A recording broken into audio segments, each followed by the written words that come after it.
ਵਾਹਿਗੁਰੂ ਜੀ ਕਾ ਖਾਲਸਾ ਵਾਹਿਗੁਰੂ ਜੀ ਕੀ ਫਤਿਹ। ਮੈਂ ਤੁਹਾਡੀ ਹੋਸਟ ਨੀਲਮ ਕੌਰ ਤੇ ਮੈਂ ਟੀਵੀ 84 ਦੇ ਸਾਰੇ ਦਰਸ਼ਕਾਂ ਤੇ ਸਰੋਤਿਆਂ ਦਾ ਹਾਰਦਿਕ ਸਵਾਗਤ ਕਰਦੀ ਹਾਂ ਪ੍ਰੋਗਰਾਮ ਸੱਚਾ ਸੱਚ ਵਿੱਚ, ਜਿਹੜੇ ਇਸ ਪ੍ਰੋਗਰਾਮ ਨਾਲ ਦੇਸ਼ਾਂ ਵਿਦੇਸ਼ਾਂ ਤੋਂ ਜੁੜ ਚੁੱਕੇ ਨੇ। ਖਾਲਸਾ ਫੇਸ ਸੈਂਟਰ ਦੇ ਸੰਚਾਲਕ ਡਾਕਟਰ ਅਮਰਜੀਤ ਸਿੰਘ ਜੀ ਰੋਜ਼ਾਨਾ ਹੀ ਤਰ੍ਹਾਂ ਸਟੂਡੀਓ ਵਿੱਚ ਮੇਰੇ ਨਾਲ ਸ਼ਾਮਲ ਨੇ। ਆਓ ਨਾਲ ਮਿਲ ਕੇ ਅੱਜ ਦੇ ਅਹਿਮ ਇਸ਼ੂਜ਼ ਉੱਪਰ ਉਹਨਾਂ ਤੋਂ ਉਹਨਾਂ ਦਾ ਤਬਸਰਾ ਜਾਣਦੇ ਹਾਂ। जी डॉक्टर साहब वाहिगुरू जी का खालसा वाहिगुरू जी की फतेह। जी डॉक्टर साहब जी आया प्रोग्राम सच सच विच बहुत शुक्रिया जी। डॉक्टर साहब आज 12 मार्च 2019 29 फग्गन नानकशाही संमत 550 ਦਾ ਦਿਨ ਹੈ ਤੇ ਡਾਕਟਰ ਸਾਹਿਬ ਪ੍ਰੋਗਰਾਮ ਸ਼ੁਰੂ ਕਰਨ ਤੋਂ ਪਹਿਲਾਂ ਅਸੀਂ ਹਮੇਸ਼ਾ ਤਰ੍ਹਾਂ ਆਪਣੇ ਦਰਸ਼ਕਾਂ ਤੇ ਸਰੋਤਿਆਂ ਦਾ ਦੱਸਦੇ ਵਿਊਅਰਸ, ਜੇ ਤੁਸੀਂ ਹੱਕ ਸੱਚ ਇਨਸਾਫ ਤੇ ਪੈਰਦਨ ਦਾ ਇੱਕੋ ਇੱਕ ਚੈਨਲ ਟੀਵੀ 84 ਨੂੰ ਦੇਖਣਾ ਚਾਹੁੰਦੇ ਹੋ ਤਾਂ ਤੁਸੀਂ ਦੇਖ ਸਕਦੇ ਹੋ Spectrum cable, RCN cable, Bell Fibe cable Canada, roku, Jadoo box, ਸ਼ਾਵਾ, ਫੇਸਬੁੱਕ ਟੀਵੀ 84 ਦੀ ਐਪ ਰਾਹੀਂ online streaming and IP box ਤੇ ਤੁਸੀਂ ਟੀਵੀ 84 ਨੂੰ ਦੇਖ ਸਕਦੇ ਹੋ। ਵਿਊਅਰਸ, ਜੇ ਤੁਸੀਂ ਟੀਵੀ 84 ਨਾਲ ਜਾਂ ਪ੍ਰੋਗਰਾਮ ਸੱਚੋ ਸੱਚ ਨਾਲ ਫੇਸਬੁੱਕ ਰਾਹੀਂ ਜੁੜੇ ਹੋ ਤਾਂ ਇਸ ਨੂੰ ਵੱਧ ਤੋਂ ਵੱਧ ਲਾਈਕ ਕਰੋ ਤੇ ਸ਼ੇਅਰ ਕਰੋ ਅਤੇ ਨਾਲ ਹੀ YouTube ਤੇ ਸਬਸਕ੍ਰਾਈਬ ਵੀ ਕਰੋ। Thank you so much. So keep watching TV 84। ਜੀ ਡਾਕਟਰ ਸਾਹਿਬ ਅੱਜ ਕਿਹੜਾ ਅਹਿਮ ਇਸ਼ੂ ਲੈ ਕੇ ਸਾਡੇ ਦਰਸ਼ਕਾਂ ਦੀ ਕਚਹਿਰੀ ਵਿੱਚ ਹਾਜ਼ਰ ਹੋਏ ਹੋ, ਕੀ ਕਹਿਣਾ ਚਾਹੋਗੇ? ਦੇਖੋ, ਜਸੂਸ ਜਸੂਸੀ ਹੋ ਗਈ ਜਸੂਸੀ ਜੀ। ਇਸ 'ਚ ਕੋਈ ਸ਼ੱਕ ਨਹੀਂ ਹੈ ਕਿ ਜਦੋਂ ਦੀ ਇਨਸਾਨੀ ਤਾਰੀਖ ਹਿਊਮਨ ਹਿਸਟਰੀ ਸਾਹਮਣੇ ਆਈ ਹੈ, ਜਦੋਂ ਨਹੀਂ ਵੀ ਹਿਸਟਰੀ ਅਜੇ ਲਿਖੀ ਗਈ ਹੋਏਗੀ ਉਦੋਂ ਵੀ ਸਾਜ਼ਿਸ਼, ਜਿਹਨੂੰ ਅਸੀਂ ਕੰਸਪੀਰੇਸੀ ਕਹਿੰਦੇ, ਉਹ ਵੀ ਇਨਸਾਨੀ ਦਿਮਾਗ ਦੀ ਖਾੜ, ਕਿਉਂਕਿ ਸ਼ੈਤਾਨ ਵੀ ਨਾਲ ਆ ਗਿਆ, ਉਹਦੇ ਨਾਲ ਜੁੜੀ ਹੋਈ ਸਾਜ਼ਿਸ਼ ਸੀ। ਜ਼ਾਹਰ ਹੈ ਕਿ ਜਦੋਂ ਅਜੇ ਜੰਗਲਾਂ ਦੇ ਵਿੱਚ ਚਾਰ ਲੱਤਾਂ ਦੇ ਉੱਤੇ ਵੀ ਬੰਦਾ ਜਿਹੜਾ ਹੈ ਉਹ ਬਾਂਦਰ ਵਾਂਗ ਛਲਾਂਗਾ ਲਾਉਂਦਾ ਹੋਏਗਾ ਔਰ ਐਵੋਲੂਸ਼ਨ ਰਾਹੀਂ ਪਹਿਲੀ ਸਟੇਜ ਸ਼ੁਰੂ ਹੋਈ ਹੋਏਗੀ, ਉਦੋਂ ਭਾਵੇਂ ਅਜੇ ਉਹ ਹਥਿਆਰ ਨਾ ਵੀ ਡਿਵੈਲਪ ਹੋਏ ਹੋਣ ਪੱਥਰਾਂ ਦੇ ਜਾਂ ਦੂਜੇ ਜਿਨ੍ਹਾਂ ਨਾਲ ਉਹਨੇ ਮਾਰ ਕੇ ਖਾਣਾ ਸਿੱਖਿਆ ਹੋਏਗਾ ਦੂਜੇ ਜਾਨਵਰਾਂ ਨੂੰ, ਤੇ ਫਿਰ ਜੇ ਫਲ ਜੰਗਲ ਦੇ ਇਕੱਠੇ ਕਰਨ ਲਈ ਵੀ ਕਿਸੇ ਨੂੰ ਬਿਠਾਇਆ ਹੋਏਗਾ ਤਾਂ ਕੋਈ ਦੋ ਗਿਣਤੀ ਕਰਕੇ ਇੱਧਰ ਲਾ ਦਿੰਦਾ ਹੋਏਗਾ, ਉਹ ਕਹੇਗਾ ਢੇਰ ਇਹਦੇ ਚ ਇੰਨੇ ਨੇ, ਇਹਦੇ ਚ ਇੰਨੇ ਨੇ। ਸਾਜ਼ਿਸ਼ ਤਾਂ ਇੱਥੋਂ ਸ਼ੁਰੂ ਹੁੰਦੀ ਹੈ। ਫਿਰ ਜਿਉਂ-ਜਿਉਂ ਕਬੀਲਿਆਂ ਦੀ ਸੁਸਾਇਟੀ ਹੋਈ, ਜ਼ਾਹਰ ਹੈ ਕਬੀਲੇ ਦਾ ਸਰਦਾਰ ਕਿਵੇਂ ਬਣਨਾ ਹੈ, ਕਿਵੇਂ ਬਣਨਾ ਹੈ, ਉਹਦੇ ਲਈ ਕੌਣ-ਕੌਣ ਹੋਰ ਉਸ ਦੇ ਦਾਅਵੇਦਾਰ ਨੇ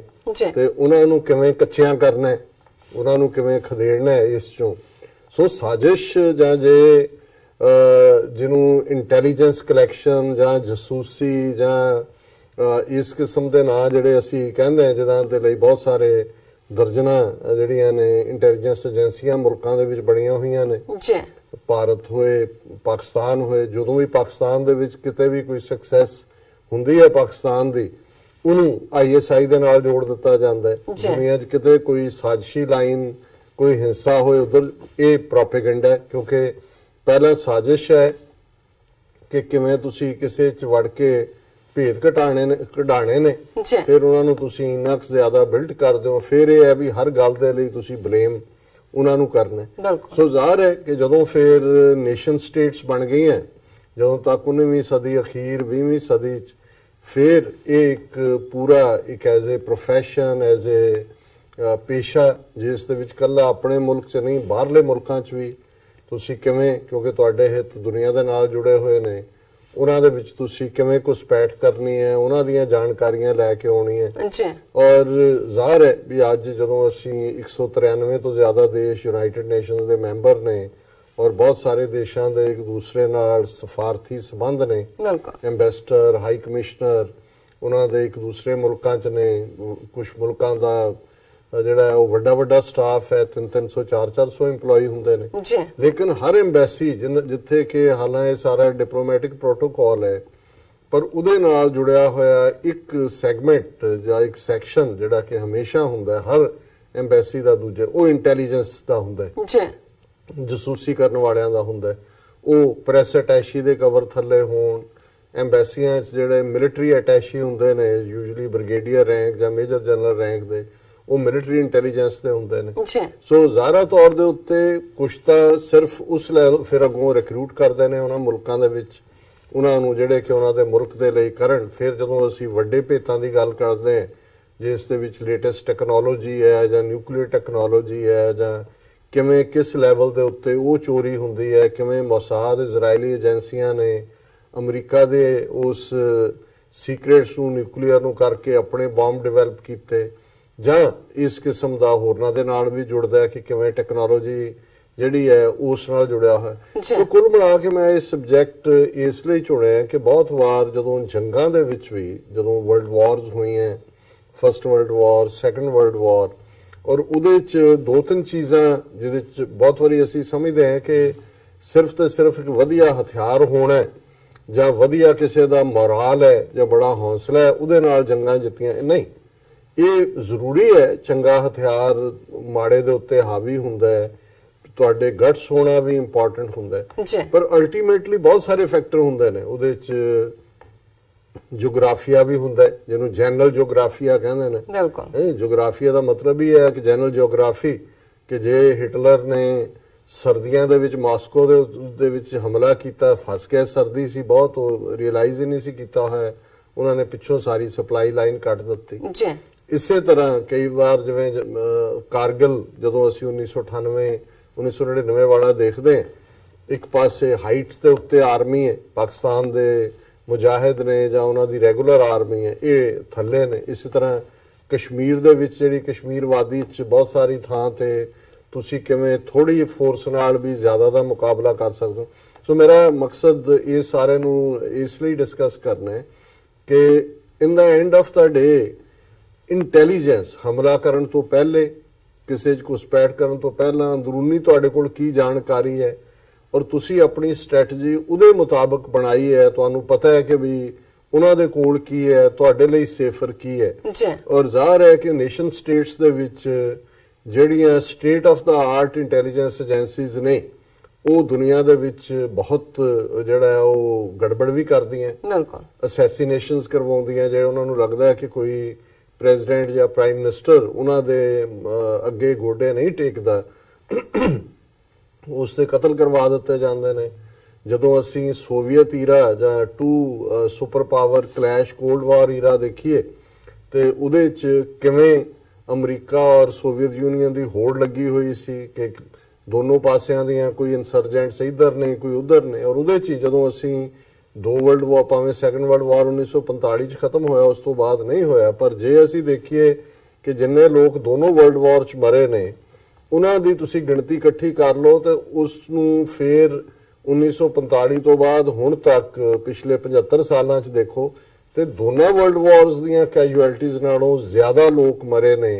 ਕਿਉਂਕਿ ਇਹ ਸੁਪਰ ਪਾਵਰ ਰਾਈਵਲਰੀ ਦੇ ਥੱਲੇ, ਉਹ ਭਾਵੇਂ ਫਿਰ ਕੰਬੋਡੀਆ ਹੋਏ, ਉਹ ਵੀਅਤਨਾਮ ਹੋਏ, ਉਹ ਕੋਰੀਆ ਹੋਏ, ਸਾਊਥ ਅਮਰੀਕਾ ਦੇ ਵਿੱਚ ਕਿਹੜਾ ਮੁਲਕ ਹੈ ਜਿਹਦੇ 'ਚ ਜਿਹੜੀ ਹੈ ਉਹ ਇਨਸਰਜੈਂਸੀ ਨਹੀਂ ਹੋਈ ਜਾਂ ਕੰਟਰੋਲ ਲਾਈਨ ਸੀ ਕਿ ਕਿਹਨੇ ਕੰਟਰੋਲ ਕਰਨੇ।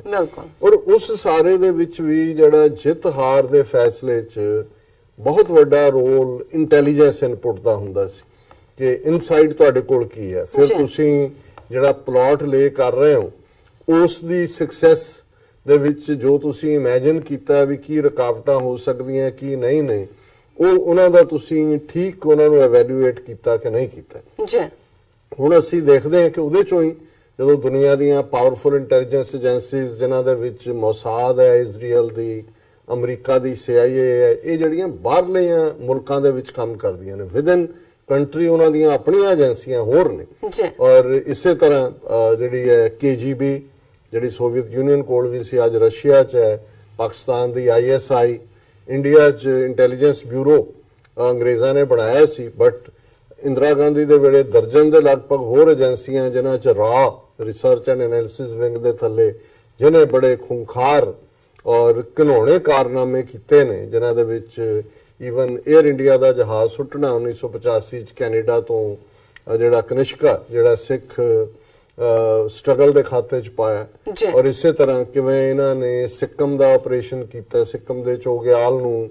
ਕਿਵੇਂ ਉਹਦੇ ਨਾਲ ਕੀ ਡੀਲ ਕੀਤਾ, ਕਿਵੇਂ ਸਿੱਕਮ ਐਨੈਕਸ ਕੀਤਾ, ਕਿਵੇਂ ਵੱਡੀ ਸਾਜ਼ਿਸ਼ ਕਰਕੇ ਰਾਹ ਨੇ ਪਾਕਿਸਤਾਨ 'ਚ ਮਸ਼ਰਕੀ ਬੰਗਾਲ ਜਿਹੜਾ ਪਾਕਿਸਤਾਨ ਸੀ ਉਸ ਦੇ ਵਿੱਚ ਉਹਨਾਂ ਨੇ ਘੁਸਪੈਠ ਕੀਤੀ, ਮੁਕਤੀ ਵਾਹਿਨੀ ਖੜੀ ਕੀਤੀ, ਕਿਵੇਂ ਪਾਕਿਸਤਾਨ ਨੂੰ ਦੋ ਹਿੱਸਿਆਂ 'ਚ ਤੋੜਿਆ। ਇਸ ਦੇ ਨਾਲ ਅਸੀਂ ਦੇਖਦੇ ਹਾਂ ਸ੍ਰੀਲੰਕਾ 'ਚ ਭਾਵੇਂ ਉਹਨਾਂ ਦੀ ਮੂੰਹ ਦੀ ਖਾਣੀ ਪਈ, ਪਰ ਇੰਡੀਅਨ ਪੀਸ ਕੀਪਿੰਗ ਫੋਰਸ ਉਸ ਤੋਂ ਪਹਿਲਾਂ ਲਿਟੇ, ਜਿਹਨੂੰ ਪ੍ਰਭਾਕਰਨ ਨੇ ਲੀਡ ਕੀਤਾ। ਪ੍ਰਭਾਕਰਨ ਰਾਹ ਦਾ ਹੀ ਟ੍ਰੇਨਡ ਬੰਦਾ ਸੀ, ਬਾਅਦ 'ਚ ਉਹਨੇ ਦੇਖਿਆ ਕਿ ਵੀ ਉਹਨੂੰ ਸਮਝੌਤੇ ਲਈ ਔਰ ਗੋਡੇ ਲਵਾ ਰਹੇ ਨੇ, ਉਹਨੇ ਰਿਬੈਲੀਅਨ ਕੀਤਾ। ਸੋ ਇਸੇ ਤਰ੍ਹਾਂ ਉਹਨਾਂ ਦਾ ਨੇਪਾਲ ਦੇ ਵਿੱਚ ਜਿਸ ਲੈਵਲ ਤੇ ਇੰਟਰਫੀਅਰੈਂਸ ਰਹੀ, ਨੇਪਾਲ ਦੇ ਪਿਛਲੇ ਕਿੰਗ ਔਰ ਉਹਦੇ ਸਾਰੇ ਟੱਬਰ ਦਾ ਕਤਲੇਆਮ ਰਾਹ ਦਾ ਆਪਰੇਸ਼ਨ ਸੀ, ਕਿਉਂਕਿ ਉਹ ਇੰਡੀਆ ਦੇ ਉਸ ਸਾਰੇ ਚੋਂ ਨਿਕਲ ਰਹੇ ਸੀ ਜੀ। ਔਰ ਜੇ ਅਸੀਂ ਵਿਦਨ ਇਨਰ ਦੇਖੀਏ, ਬੇਸ਼ੱਕ ਇੰਟੈਲੀਜੈਂਸ ਬਿਊਰੋ ਜਾਂ ਰਾਹ ਦੇ ਵਿੱਚ ਵੀ ਬਹੁਤ ਸਾਰੇ ਅਫੀਸ਼ੀਅਲਸ ਇੰਟੈਲੀਜੈਂਸ ਬਿਊਰੋ ਜਾਂ ਦੂਜਿਆਂ ਚੋਂ ਜਾਂਦੇ ਨੇ, ਈਵਨ ਮਿਲਟਰੀ ਇੰਟੈਲੀਜੈਂਸ ਦੇ ਬੰਦੇ ਵੀ ਇੱਧਰ ਲਿਆਂਦੇ ਜਾਂਦੇ ਨੇ ਜਾਂ ਇੱਧਰਲੇ ਉੱਧਰ ਜਾਂਦੇ ਨੇ। ਪਰ ਪੰਜਾਬ ਦੇ ਵਿੱਚ ਜੇ ਅਸੀਂ ਖਾਲਿਸਤਾਨ ਦੀ ਲਹਿਰ ਦੇਖੀਏ ਤੇ ਕੋਈ ਬਹਾਦਰੀ ਜਾਂ ਰੈਜ਼ਿਸਟੈਂਸ ਦੇ ਪੱਖੋਂ ਜਿਹੜਾ ਅਸੀਂ ਨਹੀਂ ਹਾਰੇ ਆ ਇਹਨਾਂ ਤੋਂ, ਇੰਟੈਲੀਜੈਂਸ ਏਜੰਸੀਆਂ ਜਿਹਦੇ ਚ ਫਿਰ ਸਟੇਟ ਜਿਹੜੀਆਂ ਸੂਬੇ ਨੇ ਉਹਨਾਂ ਦੀਆਂ ਆਪਣੀਆਂ ਏਜੰਸੀਆਂ ਨੇ, ਜਿਹਨੂੰ CID ਕਹਿੰਦੇ ਸੀ। ਆਮ ਲੋਕਾਂ 'ਚ ਵੀ ਹੋਏਗਾ ਕਿ ਮੇਰਾ CID ਕਰਨ ਲਈ ਛੱਡਿਆ, ਜਦੋਂ ਟੱਬਰਾਂ ਦੀ ਪੋਲਿਟਿਕਸ ਚੱਲਦੀ ਹੈ ਕਿ ਮੇਰੀ CID ਕਿਹਨੇ, ਕਿਉਂਕਿ ਇੰਨਾ ਪਪੂਲਰ ਸੀ ਕਿ ਵੀ ਕਿਵੇਂ ਪੰਜਾਬ ਦੇ ਵਿੱਚ ਇਹਨਾਂ ਏਜੰਸੀਆਂ ਨੇ ਘੁਸਪੈਠ ਕੀਤੀ ਖਾਲਿਸਤਾਨੀ ਗਰੁੱਪਾਂ ਦੇ ਵਿੱਚ, ਕਿਵੇਂ ਉਹਨਾਂ ਨੇ ਬਲੈਕ ਕੈਟਸ ਔਰ ਦੂਸਰੇ ਜਿਹੜੇ ਇਸ ਕਿਸਮ ਦੇ ਜਿਹੜੇ ਨੇ ਉਹ ਦਲ ਖੜੇ ਕੀਤੇ, ਸਿੱਖੀ ਪਹਿਰਾਵੇ ਦੇ ਵਿੱਚ ਘਰਾਂ 'ਚ ਵਾੜ ਕੇ ਉਹਨਾਂ ਤੋਂ ਕਿਵੇਂ ਬਦਫੈਲੀਆਂ ਕਰਵਾਈਆਂ, ਕਿਵੇਂ ਕਤਲ ਕਰਵਾਏ ਔਰ ਉਹ ਸਿੱਖ ਜੁਝਾਰੂਆਂ ਦੇ ਖਾਤੇ 'ਚ ਪਾਏ। ਉਹ ਸਾਰਾ ਇੰਟੈਲੀਜੈਂਸ ਆਪਰੇਸ਼ਨ ਜਿਹੜੇ ਪੰਜਾਬ ਦੇ ਵਿੱਚ ਖਾਲਿਸਤਾਨ ਲਹਿਰ ਦੇ ਦੌਰਾਨ ਜੋ ਕੁਝ ਹੋਇਆ, ਉਸ ਦੇ ਵਿੱਚ ਕੌਣ ਕਿਹਦਾ ਕੀ ਰੋਲ ਰਿਹਾ। ਹਾਲਾਂ ਜਦੋਂ ਤੁਸੀਂ ਇੰਟੈਲੀਜੈਂਸ ਦੇ ਲਈ ਕੰਮ ਕਰਨ ਵਾਲੇ ਰਿਟਾਇਰ ਹੋ ਜਾਂਦੇ ਨੇ, ਕਦੇ ਵੀ ਰਿਟਾਇਰ ਨਹੀਂ ਹੁੰਦੇ ਵੈਸੇ, ਜਿਹੜਾ ਇੱਕ ਵਾਰੀ ਇੰਟੈਲੀਜੈਂਸ ਹੁੰਦਾ ਉਹਨੂੰ ਕਿਸੇ ਵੇਲੇ ਵੀ ਉਹਦੀਆਂ ਸੇਵਾਵਾਂ ਲੈ ਲੈਂਦੇ ਨੇ। ਇਸ ਲਈ ਜੋ ਵੀ ਉਹ ਕਹਿਣ ਉਹਨੂੰ ਕਹਿੰਦੇ ਨੇ ਕਿ we always take that with a pinch of salt, ਕਿ ਵੀ ਉਹਦੇ ਚ ਕਿੰਨਾ ਲੁਕੋਇਆ ਗਿਆ, ਕਿੰਨਾ ਦੱਸਿਆ ਗਿਆ ਜਾਂ ਕਿੰਨੀ ਮਿਸ ਇਨਫੋਰਮੇਸ਼ਨ ਹੈ। ਪਰ ਫਿਰ ਵੀ ਤੁਸੀਂ ਕੁਝ ਚੀਜ਼ਾਂ ਬਿਟਵੀਨ ਦਾ ਲਾਈਨਸ, ਕੁਝ ਚੀਜ਼ਾਂ ਵਟ ਇਜ਼ ਨਾਟ ਸੈਡ, ਉਸ ਸਾਰੇ ਚੋਂ ਦੇਖ ਸਕਦੇ ਹੋ। ਇਸੇ ਤਰ੍ਹਾਂ ਅਸੀਂ ਦੇਖਦੇ ਹਾਂ ਕਿ ਮਲੋਏ ਧਰ ਜਿਹਨੇ ਪੰਜਾਬ ਦੇ ਵਿੱਚ ਖਾਲਿਸਤਾਨ ਲਹਿਰ ਦੇ ਦੌਰਾਨ ਇੰਟੈਲੀਜੈਂਸ ਬਿਊਰੋ ਦੇ ਤੌਰ ਦੇ ਉੱਤੇ ਕਿਵੇਂ ਘੁਸਪੈਠ ਕੀਤਾ, ਕੀ ਕੀਤਾ। ਉਹਨੇ ਬਾਅਦ ਕਿਤਾਬ ਵੀ ਲਿਖੀ ਓਪਨ ਸੀਕ੍ਰੇਟਸ, ਜਿਸ 'ਚ ਬਹੁਤ ਸਾਰੀਆਂ ਚੀਜ਼ਾਂ ਨੇ, ਬਹੁਤ ਸਾਰੀਆਂ ਲੁਕਾਈਆਂ ਵੀ ਹੋਈਆਂ, ਕੁਝ ਡਿਸਟੋਰਟ ਵੀ ਹੋਣਗੇ। ਔਰ ਇਸੇ ਤਰ੍ਹਾਂ ਅਸੀਂ ਦੇਖਦੇ ਹਾਂ ਕਿ ਇਸ ਕਿਸਮ ਦਾ ਹੀ ਇੱਕ ਜਿਹੜਾ ਬੜਾ ਨੋਟੋਰੀਅਸ ਨਾ ਅਜੀਤ ਡੋਵਲ, ਕਿਉਂਕਿ ਬਹੁਤ ਵਾਰੇ ਹੁੰਦਾ ਹੈ ਕਿ ਜਿਹੜੇ IB ਦੇ ਜਾਂ ਰਾਹ ਦੇ ਜਾਂ ਇੰਡੀਅਨ ਉਹ ਸਾਰੇ ਪਾਰਟ ਦੇ ਹੁੰਦੇ ਨੇ ਲੋਕ, ਰਿਟਾਇਰਮੈਂਟ ਤੋਂ ਬਾਅਦ ਇਹ ਸਾਇਲੈਂਟ ਕੋਈ ਮਿਸ਼ਨ ਤੇ ਭਾਵੇਂ ਹੋਣ ਬਟ ਇੰਨੇ ਐਕਟਿਵ ਨਹੀਂ ਰਹਿੰਦੇ ਉਹ, ਕਿਉਂਕਿ ਨਵੇਂ ਉਹਨਾਂ ਦੀ ਥਾਂ ਲੈ ਲੈਂਦੇ ਨੇ। ਔਰ ਆਲਰੇਡੀ ਇਹ ਜਿਹੜਾ ਕੰਮ ਹੁੰਦਾ ਇੰਟੈਲੀਜੈਂਸ ਦਾ, ਇਹ ਜੋਖਮ ਭਰਿਆ ਹੁੰਦਾ ਤੁਹਾਡਾ। ਕਿਤੇ ਵੀ ਜੇ ਤੁਸੀਂ ਕਿਸੇ ਦੂਸਰੇ ਦੇਸ਼ 'ਚ ਜਾ ਕੇ ਅੰਡਰ ਕਵਰ ਦੇ ਤੌਰ ਤੇ ਕਰ ਰਹੇ ਹੋ, ਫੜੇ ਜਾਂਦੇ ਹੋ, ਤੇ ਫਿਰ ਜੋ ਕੁਲਭੂਸ਼ਣ ਯਾਦਵ ਜਿਹੜਾ ਅਜੀਤ ਡੋਵਲ ਦਾ ਹੀ ਰਿਸ਼ਤੇਦਾਰ ਔਰ ਵੱਡੇ ਲੈਵਲ ਦਾ ਨੈਟਵਰਕ, ਜਿਹਨੇ 200-300 ਡਿਫਰੈਂਟ ਸੈਂਟਰ, ਬਲੋਚਿਸਤਾਨ ਦੀ ਈਰਾਨ ਨਾਲ ਲੱਗਦੀ ਸਰਹੱਦ, ਅਫਗਾਨਿਸਤਾਨ ਨਾਲ ਲੱਗਦੀ ਔਰ ਪਾਕਿਸਤਾਨ ਦੇ ਵਿੱਚ ਕਿੰਨਾ ਵੱਡਾ ਨੈਟਵਰਕ ਬਣਾਇਆ ਹੋਇਆ ਸੀ, ਹੁਣ ਜਦੋਂ ਫੜਿਆ ਗਿਆ। ਔਰ ਬਹੁਤ ਵਾਰੇ ਹੁੰਦਾ ਕਿ ਈਵਨ ਇਹਨਾਂ ਇੰਟੈਲੀਜੈਂਸ ਵਾਲਿਆਂ ਦੀਆਂ ਘਰ ਵਾਲੀਆਂ ਵੀ ਇੰਟੈਲੀਜੈਂਸ ਲਈ ਕੰਮ ਕਰਦੀਆਂ ਨੇ। ਜਿਵੇਂ ਪਾਕਿਸਤਾਨ ਨੇ ਜਿਹੜਾ ਇੰਟਰਨੈਸ਼ਨਲ ਕੋਰਟ ਆਫ ਜਸਟਿਸ 'ਚ ਡੋਜ਼ੀਅਰ ਦਿੱਤਾ, ਉਹਦੇ 'ਚ ਕੁਲਭੂਸ਼ਣ ਯਾਦਵ ਦੀ ਵਾਈਫ ਵੀ ਜਿਹੜੀ ਹੈ ਉਹ ਕੰਮ ਕਰਦੇ। ਔਰ ਇਹ ਨਾਰਮਲ ਹੈ, ਅਮਰੀਕਾ ਦੂਸਰੀਆਂ ਏਜੰਸੀਆਂ 'ਚ ਵੀ ਹੁੰਦਾ। ਉਹਦੇ ਨਾਲ ਇੱਕ ਤਾਂ ਜਿਹੜਾ ਉਹ ਪਤਾ ਵੀ ਹੁੰਦਾ ਵੀ ਕੌਣ ਕੀ ਕਰ ਰਿਹਾ, ਸੈਕੰਡਲੀ ਤੁਹਾਡੇ ਆਪਣੇ ਉੱਤੇ ਵੀ, ਕਿਉਂਕਿ ਫਿਰ ਇੰਟੈਲੀਜੈਂਸ ਦੇ ਉੱਤੇ ਕਾਊਂਟਰ ਇੰਟੈਲੀਜੈਂਸ ਹੁੰਦੀ ਹੈ, ਜਿਹੜੇ ਇਹ ਵੀ ਦੇਖ ਰਹੇ ਹੁੰਦੇ ਨੇ ਵੀ ਤੁਹਾਡੇ ਇੰਟੈਲੀਜੈਂਸ ਦੇ ਬੰਦਿਆਂ ਨੂੰ ਦੁਸ਼ਮਣ ਨੇ ਤਾਂ ਨਹੀਂ ਖਰੀਦਿਆ ਹੋਇਆ। ਜੇ ਤੁਸੀਂ ਖਰਚੇ ਵਾਧੂ ਕਰ ਰਹੇ ਹੋ, ਕੋਈ ਹੋਰ ਐਸ਼ੀ ਹੈ, ਉਹ ਫੜੇ ਜਾਂਦੇ ਨੇ। ਸੋ ਜ਼ਾਹਿਰ ਹੈ ਕਿ ਵੀ ਇਹ ਇੱਕ ਬੜਾ ਗੰਦਾ ਫੀਲਡ ਵੀ ਹੈ, ਜੋਖਮ ਭਰਿਆ ਵੀ ਹੈ, ਪਰ ਇਹਦੇ 'ਚ ਥ੍ਰਿਲ ਵੀ ਹੈ। ਉਹਦੇ 'ਚ ਤੁਸੀਂ ਜਦੋਂ ਕੋਈ ਕਾਮਯਾਬੀ ਹਾਸਲ ਹੁੰਦੀ ਹੈ ਜਾਂ ਦੂਸਰਾ ਹੁੰਦਾ, ਸੋ ਇਹ ਰੁਚੀਆਂ ਕਰਕੇ ਹੀ ਕੁਝ ਲੋਕ ਨੇ ਜਿਹੜੇ ਇਸ ਪਾਸੇ ਜਾਂਦੇ ਨੇ। ਔਰ ਇਹ ਕੋਈ ਨਵੀਂ ਚੀਜ਼ ਨਹੀਂ ਹੈ। ਜੇ ਭਾਰਤ ਦੇ ਕੰਟੈਕਸਟ 'ਚ ਦੇਖੀਏ, ਚਾਣਕਿਆ 2500-3 ਸਾਲ ਪਹਿਲਾਂ ਜਦੋਂ ਤੁਸੀਂ ਉਹਨਾਂ ਦਾ ਇੰਟੈਲੀਜੈਂਸ ਗੈਦਰਿੰਗ ਦਾ ਤਰੀਕਾ ਦੇਖਦੇ ਹੋ, ਉਹਨਾਂ ਦੇ ਜਿਹੜਾ ਦੇਖਦੇ ਹੋ ਅੱਜ ਜਿਹਨੂੰ ਹਨੀ ਟ੍ਰੈਪ ਕਿਹਾ ਜਾਂਦਾ ਹੈ, ਕਿ ਕਿਵੇਂ ਜਿਹੜਾ ਉਹ ਔਰਤਾਂ ਨੂੰ ਇਸਤੇਮਾਲ ਕੀਤਾ ਜਾਂਦਾ ਇੰਟੈਲੀਜੈਂਸ ਕਲੈਕਸ਼ਨ ਲਈ, ਤਾਂ ਉਹਨਾਂ ਜ਼ਮਾਨਿਆਂ ਦੇ ਵਿੱਚ ਜਿਹੜਾ ਇਨਫੈਕਟ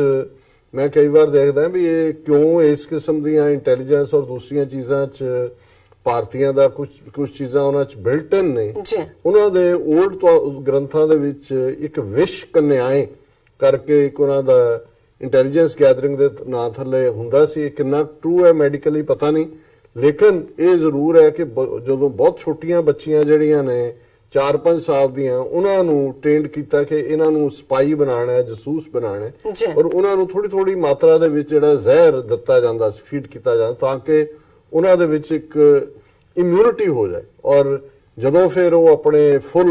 ਜਿਹੜੀ ਹੈ ਆਪਣੀ ਜਵਾਨ ਉਮਰ 'ਚ ਆ ਜਾਂਦੀਆਂ ਸੀ, ਉਹਨਾਂ ਨੂੰ ਜਿਹੜੇ ਦੁਸ਼ਮਣ ਰਾਜੇ ਨੇ ਜਾਂ ਉਹਨਾਂ ਦੇ ਦੇਸ਼ਾਂ ਦੇ ਵਿੱਚ ਜਿਹੜਾ ਪਲਾਂਟ ਕਰ ਦਿੱਤਾ ਜਾਂਦਾ ਸੀ, ਉਹ ਉੱਪਰ ਤੱਕ ਪਹੁੰਚ ਕੇ ਨਜ਼ਦੀਕੀਆਂ ਬਣਾਉਂਦੀਆਂ ਸੀ ਔਰ ਉਹਨਾਂ ਦੇ ਜਿਹੜਾ ਉਹਨਾਂ 'ਚ ਜਿਹੜਾ ਉਹ ਜ਼ਹਿਰ ਦੀ ਮਿਕਦਾਰ ਹੁੰਦੀ ਸੀ ਐਂਡ ਇਵੈਂਚੁਅਲੀ ਉਹਨੂੰ ਸਲੋ ਪੋਇਜ਼ਨਿੰਗ ਦੇ ਨਾਲ ਜਿਹੜਾ ਉਹ ਉਸ ਰਾਜੇ ਨੂੰ ਵੀ ਕਿਲ ਉਹਨਾਂ ਦੇ ਲਈ ਜਿਹੜਾ ਲਫ਼ਜ਼ ਹੈ ਔਰ ਇਹਦੇ ਤਾਂ ਇੱਕ ਪੂਰਾ ਚੈਪਟਰ ਹੈ ਕਿ ਇਹ ਕਿਸ ਕਿਸਮ ਦਾ ਜਿਹੜੀ ਹੈ ਟ੍ਰੇਨਿੰਗ ਸੀ। ਔਰ ਉਹਨਾਂ ਨੂੰ ਵਿਸ਼ ਕਨਿਆਏ ਕਹਿੰਦੇ ਸੀ, ਵਿਸ਼ ਜਿਹੜਾ ਪੋਇਜ਼ਨ ਨੂੰ ਕਿਹਾ ਜਾਂਦਾ ਸੰਸਕ੍ਰਿਤ ਦੇ ਵਿੱਚ। ਸੋ ਇਸ ਕਿਸਮ ਦੀ ਜਿਹੜੀਆਂ ਰੁਚੀਆਂ ਵਾਲੇ ਨੇ ਔਰ ਚਾਣਕਿਆ ਨੇ ਇਹਦੀ ਬੜੀ ਜ਼ਬਰਦਸਤ ਐਡਵੋਕੇਸੀ ਕੀਤੀ ਹੋਈ ਹੈ ਇਹ ਸਾਰੇ ਦੀ, ਕਿ ਗੁਪਤਚਰ ਕਹਿੰਦੇ ਨੇ ਉਹਨਾਂ ਦੀ ਜ਼ਬਾਨ 'ਚ। ਪਰ ਮੈਂ ਕਾਫੀ ਅੱਗੇ ਨਿਕਲ ਗਿਆ ਇਸ ਟੌਪਿਕ ਅਜੀਤ ਡੋਵਲ ਦੀ ਗੱਲ, ਕਿਉਂਕਿ ਅਸੀਂ ਵੀ ਇਹਦੇ ਨਾਲ ਹਿਸਾਬ ਸੈਟਲ ਕਰਨਾ। 1988 ਦੇ ਦੌਰ 'ਚ ਜਿਹੜਾ ਪੰਜਾਬ ਦੇ ਵਿੱਚ ਇਹਨਾਂ ਨੇ ਦਰਬਾਰ ਸਾਹਿਬ ਕੰਪਲੈਕਸ ਦੇ ਵਿੱਚ ਖਾਲਿਸਤਾਨ ਨੂੰ, ਸਾਡੇ ਜੁਝਾਰੂਆਂ ਨੂੰ ਬਦਨਾਮ ਕਰਨ ਦੇ ਲਈ ਇੱਕ ਜਿਹੜਾ ਮਾਸਟਰਮਾਈਂਡ ਕੀਤਾ ਇਸ ਅਜੀਤ ਡੋਵਲ ਨੇ, ਜਿਸ ਨੂੰ ਬਾਅਦ 'ਚ ਇਹਨਾਂ ਨੇ ਆਪਰੇਸ਼ਨ ਬਲੈਕ ਥੰਡਰ ਦਾ ਨਾਮ ਦਿੱਤਾ। ਔਰ ਜ਼ਾਹਿਰ ਹੈ ਕਿ ਵੀ ਉਹਨਾਂ ਦੇ ਬਲੈਕ ਥੰਡਰ ਦੇ ਥੱਲੇ ਉਹ ਇੰਡੀਅਨ ਇੰਟੈਲੀਜੈਂਸ ਦਾ ਹੀ ਆਪਰੇਸ਼ਨ ਸੀ। ਇਹ ਉਦੋਂ ਇੰਟੈਲੀਜੈਂਸ ਬਿਊਰੋ ਲਈ ਕੰਮ ਕਰਦਾ ਸੀ ਔਰ ਇਹਨੇ ਆਪਣੇ ਮੈਮੋਇਰ ਤਾਂ ਨਹੀਂ, ਆਪਣੇ ਇੰਟਰਵਿਊਜ਼ ਦੇ ਵਿੱਚ ਵੀ ਇਸ ਗੱਲ ਦਾ ਜਿਹੜਾ ਉਹ ਦਾਅਵਾ ਕੀਤਾ ਕਿ ਕਿਵੇਂ ਉਹ ਅੰਮ੍ਰਿਤਸਰ ਦੇ ਵਿੱਚ ਇੱਕ ਰਿਕਸ਼ਾ ਚਲਾਉਂਦਾ ਸੀ, ਪਰ ਉਹਨੇ ਅੰਦਰ ਬੈਠੇ ਜਿਹੜੇ ਜੁਝਾਰੂ ਸੀ ਜਿਨ੍ਹਾਂ ਨੂੰ ਕਿਹਾ, ਹਾਲਾਂਕਿ ਉਹਨਾਂ 'ਚੋਂ 99% ਇੰਟੈਲੀਜੈਂਸ ਦੇ ਹੀ ਬੰਦੇ ਸੀ ਜਿਹੜੇ ਸਿੱਖੀ ਸਰੂਪ 'ਚ ਵੰਡ ਕੇ ਉਹਨਾਂ ਨੇ ਅੰਦਰ ਵਾੜੇ ਸੀ, ਕਿਉਂਕਿ ਜੂਨ 84 ਦੀ ਜਿਹੜੀ ਬਹਾਦਰੀ ਸਿੰਘਾਂ ਨੇ ਦਿਖਾਈ ਸੀ ਉਹਨੂੰ ਅੰਡੂ ਕਰਨਾ ਚਾਹੁੰਦੇ ਸੀ। ਔਰ ਉਸ ਦੇ ਲਈ ਉਹਨੇ ਕਿਹਾ ਜੀ ਮੈਂ ਅੰਦਰਲਿਆਂ ਨੂੰ ਇਹ ਪ੍ਰਭਾਵ ਦਿੱਤਾ ਕਿ ਪਹਿਲਾਂ ਮੇਰੇ ਤੇ ਯਕੀਨ ਨਹੀਂ ਸੀ ਕਿ ਮੈਂ ISI ਦਾ ਕਰਨਲ ਹੈ ਔਰ ਮੈਂ ਹਰ ਮਦਦ ਤੁਹਾਡੇ ਤੱਕ ਪਹੁੰਚਾਵਾਂਗਾ ਔਰ ਦਿਸ ਦੈਟ ਉਹ ਦਿਨ ਉਹ ਰਿਕਸ਼ਾ ਚਲਾਉਂਦਾ ਸੀ ਆਮ ਭਈਆਂ ਦੀ ਤਰ੍ਹਾਂ। ਔਰ ਇਵੈਂਚੁਅਲੀ ਉਹਨੇ ਕਿਹਾ ਜੀ ਉਹ ਫਸ ਗਏ ਜਾਲ ਦੇ ਵਿੱਚ ਔਰ ਉਹ ਬੜਾ ਡੀਸੈਂਟ ਆਪਰੇਸ਼ਨ ਸੀ ਔਰ ਉਸ ਦੇ ਥੱਲੇ ਫਿਰ ਜਿਹੜਾ ਲੱਕ ਤੋੜ ਦਿੱਤਾ ਖਾਲਿਸਤਾਨੀਆਂ ਦਾ। ਇਵੈਂਚੁਅਲੀ ਉਹ ਸਾਰੇ ਫੜੇ ਗਏ ਔਰ ਦੁਨੀਆ ਭਰ ਦਾ ਮੀਡੀਆ ਇਕੱਠਾ ਕਰਕੇ ਉਹਨਾਂ ਨੇ ਦਿਖਾਏ ਕਿ ਕਿਵੇਂ 6-6 ਫੁੱਟੇ ਜਿਹੜੇ ਸਰਦਾਰ ਨੇ ਉਹ ਬਾਹਾਂ ਖੜੀਆਂ ਕਰਕੇ ਅੰਦਰੋਂ ਬਾਹਰ ਨਿਕਲ ਰਹੇ ਨੇ। ਫਿਰ ਇਹ ਹੋਇਆ ਕਿ ਜੀ ਅੰਦਰ ਜਿਹੜਾ ਉਹਨਾਂ ਨੇ ਮਾਰ ਕੇ ਉਹ ਵਿੱਚੋਂ ਹੀ ਉਹ ਮਿੱਟੀ ਦੇ ਢੇਰਾਂ ਚੋਂ ਕੱਢਿਆ ਜੀ ਇਹ ਡੈੱਡ ਬਾਡੀਜ਼, ਉਹਨਾਂ ਨੇ ਅੰਦਰ ਇਹਨੂੰ ਮਾਰਿਆ ਉਹਨੂੰ ਮਾਰਿਆ ਜਾਂ ਬਹੁਤ ਸਾਰਾ ਨੈਗੇਟਿਵ ਔਰ ਕ੍ਰੈਡਿਟ KP ਗਿੱਲ ਨੂੰ ਦਿੱਤਾ ਜਿਹੜਾ ਬਾਅਦ ਦੇ ਵਿੱਚ ਬੁੱਚਰ ਆਫ ਪੰਜਾਬ ਜਿਹਨੇ 50,000 ਤੋਂ ਜ਼ਿਆਦਾ ਸਿੱਖ ਨੌਜਵਾਨ ਮਾਰੇ। ਹੁਣ ਇਹ ਅਜੀਤ ਡੋਵਲ ਅੱਜ ਕੱਲ ਫਿਰ ਚਰਚਾ ਦੇ ਵਿੱਚ ਹੈ ਕਿਉਂਕਿ ਇਹਨੂੰ ਮੋਦੀ ਜਦੋਂ 2014 ਦੇ ਵਿੱਚ ਪ੍ਰਾਈਮ ਮਿਨਿਸਟਰ ਬਣਿਆ ਤੇ ਇਹਨੂੰ ਉਹਨੇ ਨੈਸ਼ਨਲ ਸਿਕਿਉਰਿਟੀ ਐਡਵਾਈਜ਼ਰ ਬਣਾਇਆ। ਕੱਲਾ ਨੈਸ਼ਨਲ ਸਿਕਿਉਰਿਟੀ ਐਡਵਾਈਜ਼ਰ ਹੀ ਨਹੀਂ, ਜੋ ਕੁਝ ਇੰਟੈਲੀਜੈਂਸ ਦੇ ਹਵਾਲੇ ਨਾਲ ਵੀ, ਪੋਲੀਟੀਕਲ ਡਿਸੀਜਨਸ ਵੀ, CBI ਦੇ ਪਿੱਛੇ 2 ਅਫਸਰਾਂ ਨੂੰ ਲੈ ਕੇ ਕਿਵੇਂ ਜਿਹੜਾ ਝਗੜਾ ਹੋਇਆ, ਇਹ ਸਭ ਦੇ ਪਿੱਛੇ ਅਜੀਤ ਡੋਵਲ ਹੈ। ਔਰ ਇਹੀ ਅਜੀਤ ਡੋਵਲ ਜਦੋਂ 1999 ਦੇ ਵਿੱਚ ਵਾਜਪਾਈ ਦੀ ਸਰਕਾਰ ਸੀ, ਅਡਵਾਨੀ ਦੇ ਵੀ ਬੜਾ ਨੇੜੇ ਸੀ, ਹੋਮ ਮਿਨਿਸਟਰ ਸੀ। ਔਰ ਹੁਣ ਜਦੋਂ ਅਜ਼ਹਰ ਮਸੂਦ ਦਾ ਨਾਂ 4 ਚਫੇਰੇ ਘੁੰਮ ਰਿਹਾ ਔਰ ਇੰਡੀਆ ਦਾ ਜ਼ੋਰ ਲੱਗਾ ਹੋਇਆ ਕਿ ਜੀ ਉਹਨੂੰ UN ਸਿਕਿਉਰਿਟੀ ਕਾਉਂਸਲ ਦੇ ਵਿੱਚ ਜਿਹੜਾ ਇੱਕ ਟੈਰਰਿਸਟ ਡਿਕਲੇਅਰ ਕਰਵਾਇਆ ਜਾਏ, ਤੇ ਹੁਣ ਕਿਉਂਕਿ ਇਹ ਜਿਹੜਾ ਪਾਕਿਸਤਾਨ ਦੇ ਨਾਲ ਪੰਗਾ ਲੈਣ ਦੀ ਲਾਈਨ ਹੈ, ਇਹਦਾ ਮਾਸਟਰਮਾਈਂਡ ਵੀ ਅਜੀਤ ਡੋਵਲ। ਔਰ ਹੁਣ ਜਦੋਂ ਇਹ ਸਾਰੇ ਜਿਹਨੂੰ ਕਹਿੰਦੇ ਨੇ ਵੀ ਐਗ ਔਨ ਦਾ ਫੇਸ ਮਿਲਦਾ ਤੇ ਪਹਿਲਾਂ ਜਿਹੜੇ ਲੋਕ ਚੁੱਪ ਕਰਕੇ ਵੀ ਬੈਠੇ ਹੁੰਦੇ ਨੇ ਉਹ ਕਹਿੰਦੇ ਨੇ ਕਿ ਵੀ ਇਹ ਚੱਲ ਕੀ ਰਿਹਾ। ਔਰ ਜਿਹੜਾ ਫੌਜ ਦਾ ਚੀਫ ਹੈ ਅਜੀਤ ਡੋਵਲ ਦਾ ਉਹ ਵੀ ਰਿਸ਼ਤੇਦਾਰ ਹੈ ਰਾਵਤ, ਵਿਪਨ ਰਾਵਤ, ਇਹ ਵੀ ਗੜਵਾਲੀ, ਕੁਲਭੂਸ਼ਣ ਯਾਦਵ ਵੀ, ਔਰ ਇਹ ਸਾਰੇ ਉਸ ਖਿੱਤੇ ਦੇ ਔਰ ਇਹੀ ਰਨ ਕਰ ਰਹੇ ਨੇ। ਹੁਣ ਜਿਹੜੀ ਸਾਰੀ ਫਲॉप ਲਾਈਨ ਇਸ ਦੀ ਹੋਈ ਔਰ ਜਿਹੜੇ ਹਾਲਾਂਕਿ ਇਹਦੇ ਬਾਵਜੂਦ ਜਦੋਂ ਤੁਸੀਂ ਇੰਟੈਲੀਜੈਂਸ ਦੀ ਦੁਨੀਆ 'ਚ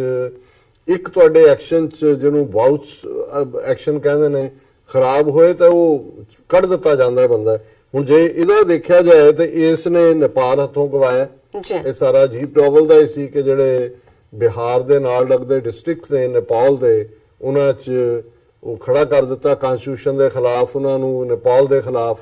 ਔਰ ਨਤੀਜੇ ਦੇ ਤੌਰ ਤੇ ਅਲਟੀਮੇਟਲੀ ਕਨਸਟੀਟਿਊਸ਼ਨ ਵੀ ਪਾਸ ਹੋਇਆ, ਨੇਪਾਲ ਨੇ ਹਿੰਦੂ ਨੇਸ਼ਨ ਵੀ ਆਪਣੇ ਆਪ ਨੂੰ ਹਟਾ ਕੇ ਦੂਜਾ ਇਹ ਨੇਪਾਲ ਵਰਗਾ ਮੁਲਕ ਜਿਹੜਾ ਸਦੀਆਂ ਤੋਂ ਭਾਰਤ ਦੀ ਸ਼ੈਡੋ ਥੱਲੇ ਹੀ ਸੀ, ਪਹਿਲੀ ਵਾਰ ਹੈ ਇਹਦੀ ਫੇਲਿਅਰ ਦੀ ਵਜ੍ਹਾ ਕਰਕੇ ਕਿ ਉਹ ਹੱਥੋਂ ਨਿਕਲਿਆ। ਫਿਰ ਅਸੀਂ ਇਸ ਦੇ ਨਾਲ ਦੇਖਦੇ ਹਾਂ ਕਿ ਨਾਰਥ ਈਸਟ ਦੇ ਵਿੱਚ ਜਿਹੜੀ ਨਾਗਿਆਂ ਦੇ ਨਾਲ ਗੱਲਬਾਤ ਦਾ ਸਿਲਸਿਲਾ ਉਹ ਵੀ ਟੋਟਲ ਫੇਲਿਅਰ ਦੇ ਤੌਰ ਦੇ ਉੱਤੇ ਹੀ ਜਿਹੜਾ ਉਸ ਨੂੰ ਜਾਣਿਆ ਜਾਂਦਾ। ਫਿਰ ਪਾਕਿਸਤਾਨ ਦੇ ਨਾਲ ਈਵਨ ਜਦੋਂ ਪਠਾਨਕੋਟ ਦਾ ਜਾਂ ਉੜੀ ਦਾ ਅਜੀਤ ਡੋਵਲ ਨੂੰ ਜਿਹੜਾ ਇਹਦੇ 'ਚ ਖੜਾ ਕਰਦੇ ਨੇ ਤੇ ਉਹਨਾਂ 'ਚ ਈਵਨ ਇੰਡੀਅਨ ਐਕਸਪ੍ਰੈਸ ਦਾ ਇੱਕ ਕੋ ਐਡੀਟਰ ਸੁਸ਼ਾਂਤ ਸਿੰਘ ਹੈ, ਉਹਨੇ ਵੀ ਇੰਟਰਵਿਊ ਦਿੱਤਾ। ਅੱਜ BBC ਦੀ ਇੱਕ ਕੰਪਲੀਟ ਸਟੋਰੀ ਹੈ ਔਰ ਇਹ ਸਾਰੀ ਸ਼ਾਇਦ ਸਟੋਰੀ ਇਸ ਲਈ ਵੀ ਬਣੀ ਕਿ ਰਾਹੁਲ ਗਾਂਧੀ ਨੇ ਪੂਰਾ ਹੁਣ ਸਿੱਧੇ ਤੌਰ ਤੇ ਅਜੀਤ ਡੋਵਲ ਨੂੰ ਜ਼ਿੰਮੇਵਾਰ ਦੱਸਿਆ ਕਿ ਵੀ ਇਹ ਕਿਵੇਂ ਫੇਲਿਅਰ ਹੈ ਔਰ ਜਿਸ ਦਾ ਜ਼ਿਕਰ ਹੋ ਰਿਹਾ ਜਿਹਨੂੰ ਟੈਰਰਿਜ਼ਮ ਔਰ ਦੂਸਰੇ ਦੇ ਖਾਤੇ 'ਚ ਪਾਓ ਉਹਦੇ 'ਚ ਰਾਹੁਲ ਗਾਂਧੀ ਨੇ ਕਿਹਾ ਕਿ ਵੀ ਇਹ ਅਜੀਤ ਡੋਵਲ ਹੀ ਸੀ ਮਸੂਦ ਅਜ਼ਹਰ ਨੂੰ ਜਿਹੜਾ ਕਿਉਂਕਿ ਤਾਲਿਬਾਨ ਨੇ ਇੱਕ ਜਾਂ ਕਸ਼ਮੀਰੀ ਮੁਜਾਹਿਦੀਨਾਂ ਨੇ ਇੱਕ ਜਹਾਜ਼ ਹਾਈਜੈਕ ਕੀਤਾ, ਕੰਧਾਰ ਹਾਈਜੈਕਿੰਗ ਜਿਹਨੂੰ ਕਹਿੰਦੇ ਨੇ 1999 ਚ, ਔਰ ਉਹਨਾਂ ਨੇ ਉਹ ਲੈ ਗਏ ਕੰਧਾਰ ਉਹਨੂੰ ਕਸ਼ਮੀਰ ਚੋਂ ਜਾਂ ਦਿੱਲੀ ਤੋਂ ਔਰ ਉਹਦੇ ਚ ਵਾਜਪਾਈ ਦੀ ਸਰਕਾਰ ਸੀ ਔਰ ਨੈਗੋਸ਼ੀਏਟ ਉਹਨਾਂ ਨੇ ਕੀਤਾ। ਉਹਨਾਂ ਨੇ ਕਿਹਾ ਜੀ ਆ 3 ਬੰਦੇ ਛੱਡੋ ਔਰ ਇਹ ਜਿਹੜਾ ਮਸੂਦ ਅਜ਼ਹਰ ਹੈ ਇਹ ਜੰਮੂ ਦੀ ਜੇਲ੍ਹ ਦੇ ਵਿੱਚ ਸੀ ਔਰ ਉਹਨਾਂ ਨੇ ਜਿਹੜੇ 3 ਛਡਾਏ ਉਹਨਾਂ ਚ ਮਸੂਦ ਅਜ਼ਹਰ ਸੀ ਔਰ ਅਜੀਤ ਡੋਵਲ ਇੰਟੈਲੀਜੈਂਸ ਬਿਊਰੋ ਦਾ ਨੰਬਰ 2 ਹੋਣ ਦੇ ਨਾਤੇ ਕਿਉਂਕਿ ਉਦੋਂ ਸ਼ਾਇਦ ਨੰਬਰ 2 ਜਾਂ ਸੀਨੀਅਰ ਸੀ ਕਿਉਂਕਿ ਉਦੋਂ ਅਮਰਜੀਤ ਡੁਲਟ ਜਿਹੜਾ ਹੈ ਉਹ ਇੰਟੈਲੀਜੈਂਸ ਬਿਊਰੋ ਦਾ ਚੀਫ ਸੀ ਜੀ। ਇਹ ਖੁਦ ਜਿਹੜਾ ਉੱਥੇ ਕੰਧਾਰ ਦੇ ਵਿੱਚ ਬੈਠਾ ਸੀ ਉਦੋਂ ਨੈਗੋਸ਼ੀਏਸ਼ਨ ਕੀਤੀ। ਸੋ ਪੈਸੇਂਜਰ ਛਡਾਣ ਦੇ ਬਦਲੇ ਇਹਨਾਂ ਨੇ ਮਸੂਦ ਅਜ਼ਹਰ ਨੂੰ ਔਰ ਦੂਸਰੇ 2 ਜਿਨ੍ਹਾਂ ਨੂੰ ਇਹਨਾਂ ਨੇ ਦਹਿਸ਼ਤਗਰਦ ਬਣਾਇਆ ਸੀ ਉਹਨਾਂ ਦੇ ਹਵਾਲੇ ਕੀਤੇ। ਉਹੀ ਮਸੂਦ ਅਜ਼ਹਰ ਫਿਰ ਜਿਹੜਾ ਉਹ ਜੈਸ਼ੇ ਮੁਹੰਮਦ ਦਾ ਬਾਨੀ ਵੀ ਬਣਦਾ, ਉਹਨੂੰ ਲਸ਼ਕਰ ਤਾਇਬਾ ਨਾਲ ਵੀ ਜੋੜ ਦਿੰਦੇ ਨੇ ਔਰ ਸਾਰੇ ਐਕਸ਼ਨਸ ਉਹਦੇ ਖਾਤੇ 'ਚ ਪਾਉਂਦੇ ਨੇ। ਹਾਲਾਂਕਿ ਇਹੀ ਡੋਵਲ ਮੁੜ ਕੇ ਜਦੋਂ ਇਹ ਰਿਟਾਇਰ ਹੋਣ ਤੋਂ ਬਾਅਦ 2005 ਸ਼ਾਇਦ ਰਿਟਾਇਰ ਹੋਏ ਤੇ ਇਹਨੇ ਇੰਟਰਵਿਊ 'ਚ ਕਿਹਾ ਸੀ ਨਹੀਂ ਉਹ ਕੋਈ ਏਡਾ ਖਤਰਨਾਕ ਨਹੀਂ ਹੈ, ਉਹ ਤਾਂ ਅਸੀਂ ਦੇਖਿਆ ਕੁਛ ਨਹੀਂ ਹੈ, ਨਹੀਂ ਉਹ ਤਾਂ ਤੋਤੇ ਦੀ ਤਰ੍ਹਾਂ ਬੋਲ ਪਿਆ ਸੀ ਔਰ ਉਹਦਾ ਕੋਈ ਰੋਲ ਨਹੀਂ। ਹੁਣ ਹਰ ਚੀਜ਼ ਉਹਦੇ ਖਾਤੇ 'ਚ ਪਾਈ ਜਾ ਰਹੀ ਹੈ ਕਿ ਜੀ ਇਹ ਜਿਹੜਾ ਇਹ ਮਸੂਦ ਅਜ਼ਹਰ ਹੀ ਜਿਹੜਾ ਇਹ ਕਰਨ ਦੇ ਲਈ ਜ਼ਿੰਮੇਵਾਰ ਹੈ ਔਰ ਮੈਂ ਇਸ ਦੇ ਉੱਤੇ ਜਿਹੜਾ ਇਹਨੇ ਅੱਜ ਸੂਰਜੇਵਾਲਾ ਇਹਨਾਂ ਦਾ ਸਪੋਕਸਪਰਸਨ ਹੈ ਕਾਂਗਰਸ ਦਾ ਉਹਨੇ ਵੀ ਔਰ ਕਾਂਗਰਸ ਦੇ ਜਿਹੜੇ ਰਾਹੁਲ ਗਾਂਧੀ ਦਾ ਮੈਂ ਜ਼ਿਕਰ ਕੀਤਾ ਉਹਨੇ ਕਿਹਾ ਕਿ ਵੀ the Congress on Tuesday cited a 2010 interview of National Security Advisor Ajit Doval to claim that he blamed the BJP-led government for the release of Jaish-e-Mohammed chief Masood Azhar in Kandahar hijacking episode and gave a clean chit to the terrorist. उन्होंने कहा जी इन्हें आप ही क्या सी कि जी ये BJP ने किया और ये उन्होंने क्लीन चिट के भी उदा बिल्कुल ठीक रोल है। फिर उन्हें जड़ा इस दे उत्ते Modi government's national security adviser Ajit Doval spills the beans and indicts BJP government in release of terrorist Masood Azhar. Doval said in the interview, Doval ने कहा सी कि भी ये political decision सी। फिर उन्हें कहा कि भी ये जड़ा खुद हुण ये बड़ा रौला पा रहे ने पाकिस्तान और उन्होंने करके ये खुद जिम्मेवार ने और उन्होंने कहा भी ये इन्हें अजीत डोवल ने कहा सी कि Masood Azhar doesn't know how to fabricate and जड़ा एक्सप्लोसिव डिवाइस IED कहते हैं कि उन्हें तो ये भी नहीं पता भी इन्हों किवें एक्सप्लोड करना है। फिर उन्हें कहा see Masood is not a marksman, उन्होंने कोई निशानेबाजी नहीं आती। After releasing Masood, tourism in J&K has gone up by 200%. उन्होंने कहा जी उत्थे फड़िया हुआ सी खतरा सी और असी बिल्कुल ठीक डिसीजन लिया और वो जड़ा कोई खतरनाक बंदा नहीं। फिर उन्होंने कहा कि भी ये जड़ा सारे राजीव गांधी उन्होंने एड्रेस कर रहे हैं कि भी these people with अपने Congress वर्करां these people with 56-inch chest you would recall in their previous government, the current National Security Advisor Ajit Doval went in an aircraft with Masood Azhar ji and handed over Masood Azhar there in Kandahar. ਹੁਣ ਅਸਲੀ ਗੱਲ ਦਾ ਜਵਾਬ ਦੇਣ ਦੀ ਬਜਾਏ BJP ਰੌਲਾ ਪਾ ਰਹੀ ਹੈ ਜੀ ਮਸੂਦ ਅਜ਼ਹਰ ਨੂੰ ਜੀ ਕਹਿ ਦਿੱਤਾ ਰਾਹੁਲ ਗਾਂਧੀ ਨੇ, ਉਹਨੇ ਆਪਣੇ ਟਵੀਟ ਜਾਂ ਲੈਕਚਰ ਜੀ ਕਿਹਾ। ਜਵਾਬ ਦਿਓ ਇਸ ਗੱਲ ਦਾ ਵੀ ਮਸੂਦ ਅਜ਼ਹਰ ਨੂੰ ਕਿਨੇ ਜਿਹੜਾ ਜਾ ਕੇ ਕੰਧਾਰ 'ਚ ਹਵਾਲੇ ਕੀਤਾ ਸੀ, ਇਹੀ ਅਜੀਤ ਡੋਵਲ। ਉਦੋਂ ਕੋਈ ਸੈਂਟਰ 'ਚ ਕਾਂਗਰਸ ਦੀ ਸਰਕਾਰ ਨਹੀਂ ਸੀ, ਬੀਜੇਪੀ ਦੀ ਸਰਕਾਰ ਸੀ। ਫਿਰ ਜ਼ਾਹਰ ਹੈ ਵੀ ਇੱਕ ਬੰਦੇ ਦਾ ਜਦੋਂ ਇਸ ਲੈਵਲ ਤੇ ਤੁਹਾਡੀ ਫੇਲਿਅਰ ਹੋਈ ਹੋਏ ਇਹਨੂੰ ਫੁੱਲ ਫਲੈਜਡ ਨੈਸ਼ਨਲ ਸਿਕਿਉਰਿਟੀ ਐਡਵਾਈਜ਼ਰ ਬਣਾਉਣ ਤੋਂ ਬਾਅਦ ਜੇ ਪਿਛਲੇ 5 ਸਾਲ 'ਚ ਦੇਖੋ ਕਿ ਕਿਵੇਂ ਫੇਲਿਅਰ ਹੈ ਇੰਡੀਆ ਦੀ ਪਾਲਿਸੀ ਦੀ। ਮੈਂ ਗਵਾਂਢੀਆਂ ਦਾ ਜ਼ਿਕਰ ਕੀਤਾ ਹੈ, ਸ੍ਰੀਲੰਕਾ 'ਚ ਕੀ ਹੈ ਔਰ ਜਿਹੜਾ ਲੇਟੈਸਟ 14 ਫਰਵਰੀ ਤੋਂ ਲੈ ਕੇ ਜੋ ਕੁਝ ਜਿਹੜਾ ਅਗਲੇ 13 ਦਿਨਾਂ ਦੇ ਵਿੱਚ ਫਿਰ ਹੋਇਆ ਜੀ। ਔਰ ਇਹਦੇ 'ਚ ਵੀ ਕੋਈ ਸ਼ੱਕ ਨਹੀਂ ਹੈ ਕਿ ਮੋਦੀ ਕਿਉਂਕਿ ਇਲੈਕਸ਼ਨਾਂ ਦੇ ਵਿੱਚ ਵਿਨ ਕਰਨਾ ਚਾਹੁੰਦਾ ਹੈ ਔਰ ਇਸ ਨੂੰ ਜੋ ਵੀ ਪਲਾਟ ਕੀਤਾ ਪੁਲਵਾਮਾ ਤੋਂ ਲੈ ਕੇ ਔਰ ਇਸ ਤੋਂ ਪਹਿਲਾਂ ਉੜੀ ਔਰ ਪਠਾਨਕੋਟ ਵੀ ਇਹਨੇ ਹੀ ਅਜੀਤ ਡੋਵਲ ਨੇ ਪਲਾਨ ਕੀਤੇ, ਸਾਰੇ ਕਲੈਪਸ ਹੋਏ ਔਰ ਲੇਟੈਸਟ ਦੇ ਵਿੱਚ ਤਾਂ ਜਿਹੜਾ ਇਹਨਾਂ ਦਾ ਬਿਲਕੁਲ ਹੀ ਜਿਹੜਾ ਇੱਕ ਤਾਂ ਹੁੰਦਾ ਨਾ ਵੀ ਨੱਕ ਜਿਹੜਾ ਉਹ ਰਗੜਿਆ ਗਿਆ ਤਾਂ ਨੱਕ ਵੱਢਿਆ ਗਿਆ ਕਿ ਵੀ ਬਿਲਕੁਲ ਹੀ ਜਿਹੜਾ ਇਹਨਾਂ ਦਾ ਕੰਮ ਹੋ ਗਿਆ। ਔਰ ਇਹ ਜੇ ਅੱਜ ਈਵਨ ਹਾਲਾਂਕਿ ਕਿਸੇ ਵੀ ਮੁਲਕ 'ਚ ਜਦੋਂ ਸਿਕਿਉਰਿਟੀ ਦਾ ਇਸ਼ੂ ਆਉਂਦਾ ਔਰ ਜਿਵੇਂ 2 ਹਫ਼ਤੇ ਪਹਿਲਾਂ ਤੱਕ ਇਹਨਾਂ ਨੇ ਨੈਸ਼ਨਲਿਜ਼ਮ ਦਾ ਭੂਤ ਚਾਰ 'ਚ ਫਿਰ ਇਹ ਘੁਮਾਇਆ ਹੋਇਆ ਸੀ, ਹੁਣ ਰਾਹੁਲ ਗਾਂਧੀ ਹੌਸਲਾ ਫੜ ਰਿਹਾ। ਵੈਸੇ ਚਾਹੀਦਾ ਇਹ ਸੀ ਕਿ ਇਮੀਡੀਏਟਲੀ ਬਾਅਦ ਜਦੋਂ ਕਿ ਆਪੋਜੀਸ਼ਨ ਵੀ ਜਿਹੜੀ ਹੈ ਨਾਲ ਲੱਗ ਕੇ ਇਹਨਾਂ ਦੇ ਭਾਰਤ ਮਾਤਾ ਕੀ ਜੈ ਗਾ ਰਹੇ ਸੀ, ਉਹਨੂੰ ਕਹਿੰਦੇ ਜੀ ਮਾਤਾ ਕੀ ਜੈ, ਪਰ ਪਹਿਲਾਂ ਦੇਖੋ ਵੀ ਇਹ ਜਿਹੜੀ ਸਾਰੀ ਫੇਲਿਅਰ ਹੈ ਇਹ ਪਲਾਨ ਕਿਹਨੇ ਕੀਤਾ, ਕਿਵੇਂ ਪੁਲਵਾਮਾ ਦੇ ਪਿੱਛੇ ਕੌਣ ਹੈ, ਫਿਰ ਉਸ ਦੀ ਆੜ 'ਚ ਪਾਕਿਸਤਾਨ ਦੇ ਅੰਦਰ ਵੜ ਕੇ ਜਿਹੜਾ ਹਮਲਾ ਕਰਨ ਦੀ ਲਾਈਨ ਹੈ ਅਜੀਤ ਡੋਵਲ ਤੋਂ ਬਿਨਾਂ ਕਿਹਦੀ ਹੋ ਸਕਦੀ ਹੈ। ਕਿਉਂਕਿ ਇਹਨੇ ਆਪਣੇ ਜਿਹੜਾ ਇੰਟਰਵਿਊਜ਼ ਨੇ ਉਹਦੇ 'ਚ ਬੜੇ ਫਖਰ ਨਾਲੇ ਨਹੀਂ, ਉਹਨੇ ਆਪਰੇਸ਼ਨ ਬਲੈਕ ਥੰਡਰ ਕਿਵੇਂ ਜੀ ਮੈਂ ਖਾਲਿਸਤਾਨੀ ਲਹਿਰ ਦਾ ਲੱਕ ਤੋੜਿਆ, ISI ਦੇ ਕਰਨਲ ਦਾ ਭੁਲੇਖਾ ਦੇ ਕੇ ਜੁਝਾਰੂਆਂ ਨੂੰ ਇਹਨੇ ਦਾਅਵਾ ਕੀਤਾ ਹੈ ਕਿ ਜੀ ਪਾਕਿਸਤਾਨ 'ਚ ਮੈਂ 7 ਸਾਲ ਇੱਕ ਮਸਜਿਦ ਦੇ ਵਿੱਚ ਇੱਕ ਮੁੱਲਾ ਬਣ ਕੇ ਰਿਹਾ ਔਰ ਉੱਥੋਂ ਮੈਂ ਬਹੁਤ ਸਾਰੀ ਜਿਹੜੀ ਹੈ ਉਹ ਜਾਣਕਾਰੀ ਲਈ। ਫਿਰ ਉਹਨੇ ਉਸੇ 'ਚ ਹੀ ਕਿਹਾ ਹੋਇਆ ਇੰਟਰਵਿਊ 'ਚ ਕਿ ਜੀ ਇੱਕ ਵਾਰ ਮੈਂ ਜਦੋਂ ਗੁਜ਼ਰ ਰਿਹਾ ਸੀ ਔਰ ਨੇੜੇ ਮਜ਼ਾਰ ਤੇ ਕੁਝ ਚੱਲ ਰਿਹਾ ਸੀ ਔਰ ਮੈਂ ਅੰਦਰ ਵੜ ਗਿਆ ਔਰ ਮੈਨੂੰ ਇੱਕ ਉੱਥੇ ਬੜੀ ਚਿੱਟੀ ਦਾੜੀ ਵਾਲਾ ਬੁੱਢਾ ਬਾਬਾ ਜਿਹੜਾ ਉਹ ਫਕੀਰ ਬਾਣੇ 'ਚ ਸੀ, ਉਹਨੇ ਮੈਨੂੰ ਦੇਖ ਕੇ ਕਿਹਾ ਕਿ ਕਿਆ ਤੁਮ ਹਿੰਦੂ ਹੋ, ਕਹਿੰਦੇ ਕਿ ਮਤਲਬ ਪਾਸੇ ਲਿਜਾ ਕੇ ਕਿਹਾ, ਕਹਿੰਦੇ ਮੈਂ ਇੱਕਦਮ ਇੱਕ ਵਾਰੀ ਘਬਰਾਇਆ, ਫਿਰ ਉਹ ਮੈਨੂੰ ਪਿਛਲੇ ਕਮਰੇ 'ਚ ਲੈ ਗਿਆ, ਫਿਰ ਉਹਨੇ ਕਿਹਾ ਕਿ ਜੀ ਨਹੀਂ ਮੈਂ ਉਹ ਕਹਿੰਦਾ ਕਿ ਕੀ ਤੇਰੇ ਕੰਨ ਨਹੀਂ ਛੇਦੇ ਹੋਏ, ਕਹਿੰਦਾ ਨਹੀਂ ਜੀ ਸਾਡੇ ਇਲਾਕੇ 'ਚ ਬਚਪਨ 'ਚ ਮੁੰਡਿਆਂ ਦੇ ਕੰਨ ਵੀ ਜਿਹੜੇ ਉਹਨਾਂ ਦੇ ਵਿੱਚ ਛੇਦ ਕਰ ਦਿੱਤਾ ਜਾਂਦਾ, ਮੋਰੀ ਕਰ ਦਿੱਤੇ, ਵਿੰਨੇ ਜਾਂਦੇ ਨੇ ਤੇ ਇਹ ਹੈ। ਉਹਨੇ ਕਿਹਾ ਉਹਨੂੰ, ਫਿਰ ਕਹਿੰਦਾ ਉਹਨੇ ਬਾਬੇ ਨੇ ਮੈਨੂੰ ਕਿਹਾ ਕਿ ਜੀ ਮੈਂ ਵੀ ਹਿੰਦੂ ਹਾਂ, ਤੇ ਉਹਨੇ ਅਲਮਾਰੀ ਖੋਲੀ ਤੇ ਉਹਨੇ ਸ਼ਿਵ ਜੀ ਤੇ ਦੁਰਗਾ ਦੀਆਂ ਜਿਹੜੀਆਂ ਤਸਵੀਰਾਂ ਦਿਖਾਈਆਂ, ਉਹਨੇ ਕਿਹਾ ਜੀ ਮੈਂ ਵੀ ਪੂਜਾ। ਹਾਲਾਂਕਿ ਹੋਏਗਾ ਇਹ ਕਿ ਇਹ ਆਪਣਾ ਵੀ ਔਰ ਉਸ ਦਾ ਵੀ ਉਹ ਵੀ ਰਾਹ ਦਾ ਬੰਦਾ ਹੋਏਗਾ, ਇਹ ਉਹਨੇ ਰੋਕ ਲਿਆ ਕਿ ਵੀ ਉਹ ਕਿਵੇਂ ਬਣਾ ਕੇ ਇਹਨਾਂ ਨੇ ਪਾਕਿਸਤਾਨ ਦੇ ਵਿੱਚ। ਹਾਲਾਂਕਿ ਜਿਹੜਾ ਉਸ ਵੇਲੇ IB ਦਾ ਚੀਫ ਅਮਰਜੀਤ ਡੋਲਟ ਜਿਹਨੇ ਬਾਅਦ 'ਚ ਪਾਕਿਸਤਾਨ ਦੇ ISI ਚੀਫ ਅਸਦ ਦੁਰਾਨੀ ਦੇ ਨਾਲ ਮਿਲ ਕੇ ਕਿਤਾਬ ਵੀ ਲਿਖੀ ਹੈ, ਹਾਲਾਂਕਿ ਪਾਕਿਸਤਾਨ 'ਚ ਦੁਰਾਨੀ ਦੇ ਖਿਲਾਫ ਕੇਸ ਰਜਿਸਟਰ ਹੋਇਆ, ਤੇ ਉਹਦੇ 'ਚ ਉਹਨੇ ਕਿਹਾ ਅਮਰਜੀਤ ਡੋਲਟ ਨੇ ਵੀ ਇਹ ਉੱਥੇ ਹਾਈ ਕਮਿਸ਼ਨ ਦੇ ਵਿੱਚ ਜਿਹੜਾ ਇੰਡੀਆ ਦਾ ਉੱਥੇ ਇਹਦੀ ਪੋਸਟਿੰਗ ਰਹੀ ਹੈ 6-7 ਸਾਲ। ਬਟ ਕਿਉਂਕਿ ਜਿਵੇਂ ਮੈਂ ਕਿਹਾ ਵੀ ਐਮਬੈਸੀਆਂ ਹਾਈ ਕਮਿਸ਼ਨ 'ਚ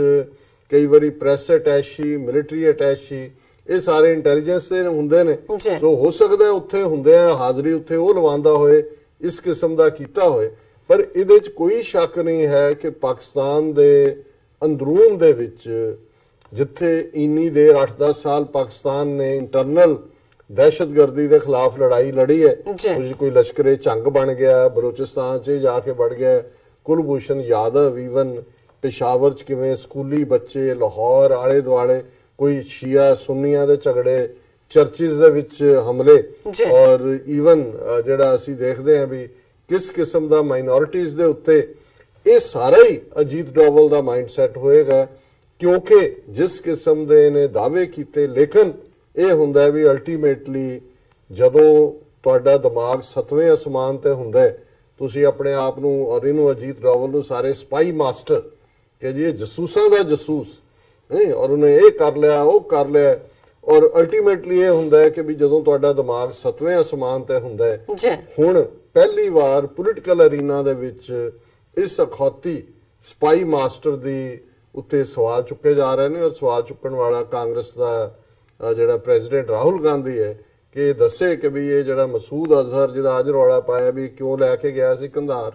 ਇਹਨੇ ਖੁਦ ਉਹਨਾਂ ਦੀ ਹਕੂਮਤ ਦੀ ਫੇਲਿਅਰ ਮੰਨੀ ਸੀ। ਔਰ ਅੱਜ ਜਿਹੜੀ ਸਾਰੀ ਫੇਲਿਅਰ ਹੋ ਰਹੀ ਹੈ ਜੋ ਪਾਕਿਸਤਾਨ ਦੇ ਨਾਲ ਇਹਨਾਂ ਦਾ ਬਾਊਟ ਹੋਇਆ, ਜਿਹਦੇ 'ਚ ਇਹਨਾਂ ਦਾ ਆਪਣਾ ਨੱਕ ਵੱਢਿਆ ਗਿਆ, ਕੱਟਾ ਬਲੱਡੀ ਨੋਜ਼ ਨਹੀਂ ਹੈ। ਸੋ ਜ਼ਾਹਰ ਹੈ ਕਿ ਇਹ ਸਾਰਾ ਅਜੀਤ ਡੋਵਲ ਦੇ ਹੀ ਖਾਤੇ 'ਚ ਪੈਂਦਾ। ਸੋ ਅਸੀਂ ਸਮਝਦੇ ਹਾਂ ਵੀ ਇਹ ਗੱਲ ਆਪਣੇ ਦਰਸ਼ਕਾਂ ਤੱਕ ਉਹਨਾਂ ਨਾਲ ਸਾਂਝਾ ਕਰਨਾ ਵੀ ਬਣਦਾ ਹੈ ਕਿ ਜਦੋਂ ਅਸੀਂ ਦੇਖਦੇ ਹਾਂ ਕਿ ਵੀ ਇਹ ਦੁਸ਼ਮਣ ਕਿਵੇਂ ਇੱਕ ਹੈ। ਜੇ ਅਜੀਤ ਡੋਵਲ ਨੇ ਖਾਲਿਸਤਾਨੀ ਲਹਿਰ ਦੇ ਵਿੱਚ ਘੁਸਪੈਠ ਕਰਕੇ ਪੰਜਾਬ ਦੇ ਵਿੱਚ ਬੇਗੁਨਾਹ ਦਾ ਖੂਨ ਡੋਲਿਆ ਜੀ ਤੇ ਇਹੀ ਕੰਮ ਇਹਨਾਂ ਨੇ ਪਾਕਿਸਤਾਨ ਦੇ ਅੰਦਰੂਨੀ ਮਾਮਲਿਆਂ ਦੇ ਵਿੱਚ ਜਿਹੜਾ ਆਪਣੇ ਏਜੰਟਾਂ ਰਾਹੀਂ ਉੱਥੇ ਬਲਾਸਟ ਕਰਵਾ ਕੇ ਔਰ ਦੂਜੇ ਜਿਹੜਾ ਉਹ ਹਜ਼ਾਰਾਂ ਬੇਗੁਨਾਹ ਨੂੰ ਮਾਰਿਆ। ਔਰ ਹੁਣ ਵੀ ਜਿਹੜੀ ਇਹਦੀ ਲਾਈਨ ਸੀ ਅਜੀਤ ਡੋਵਲ ਔਰ ਹਿੰਦੂਤਵੀ ਇਸ ਸ਼ੋ ਬॉय ਦੀ, ਕਿਉਂਕਿ ਬਿਪਨ ਰਾਵਤ ਫੌਜੀ ਚੀਫ, ਅਜੀਤ ਡੋਵਲ, ਕੁਲਭੂਸ਼ਣ ਯਾਦਵ, ਇਹ ਸਾਰੇ ਰਿਸ਼ਤੇਦਾਰ ਗੜਵਾਲੀ ਔਰ ਇਹ ਹਿੰਦੂਤਵਾ ਦੇ ਫੁੱਟ ਸ਼ੋਲਜਰ ਦੇ ਤੌਰ ਤੇ ਕੰਮ ਕਰ ਰਹੇ ਨੇ। ਸੋ ਮੈਂ ਸਮਝਦਾ ਹਾਂ ਵੀ ਸਾਨੂੰ ਇਹਨਾਂ ਮਾਮਲਿਆਂ ਦੇ ਵਿੱਚ ਦਿਲਚਸਪੀ ਵੀ ਦਿਖਾਣੀ ਚਾਹੀਦੀ ਹੈ ਕਿ ਅਲਟੀਮੇਟਲੀ ਲੜਾਈ ਸਿਰਫ ਬਾਹਰ ਖਲੋ ਕੇ ਨਾਰੇ ਲਾਉਣ ਦਾ, ਨਾਰੇ ਦਾ ਤੁਹਾਡੇ ਇੱਕ ਪੋਸਟਰ ਹੁੰਦਾ ਹੈ, ਜਦੋਂ ਕੰਮ ਹੁੰਦਾ ਹੈ ਉਹ ਬਿਹਾਈਂਡ ਹੁੰਦਾ ਹੈ ਕਿ ਕਿਵੇਂ ਜਿਹੜਾ ਹੁਣ ਜੇ ਬਾਹਰ ਦੀ ਡਾਇਸਪੋਰਾ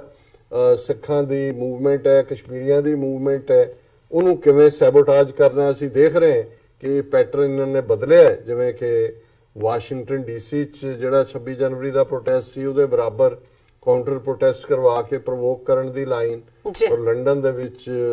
ਰੈਫਰੈਂਡਮ 2020 ਵੇਲੇ 15 ਅਗਸਤ ਵੇਲੇ ਬਰਾਬਰ 2 ਦਰਜਨ ਖੜੇ ਕਰਕੇ ਉਹਨਾਂ ਤੋਂ, ਔਰ ਹੁਣ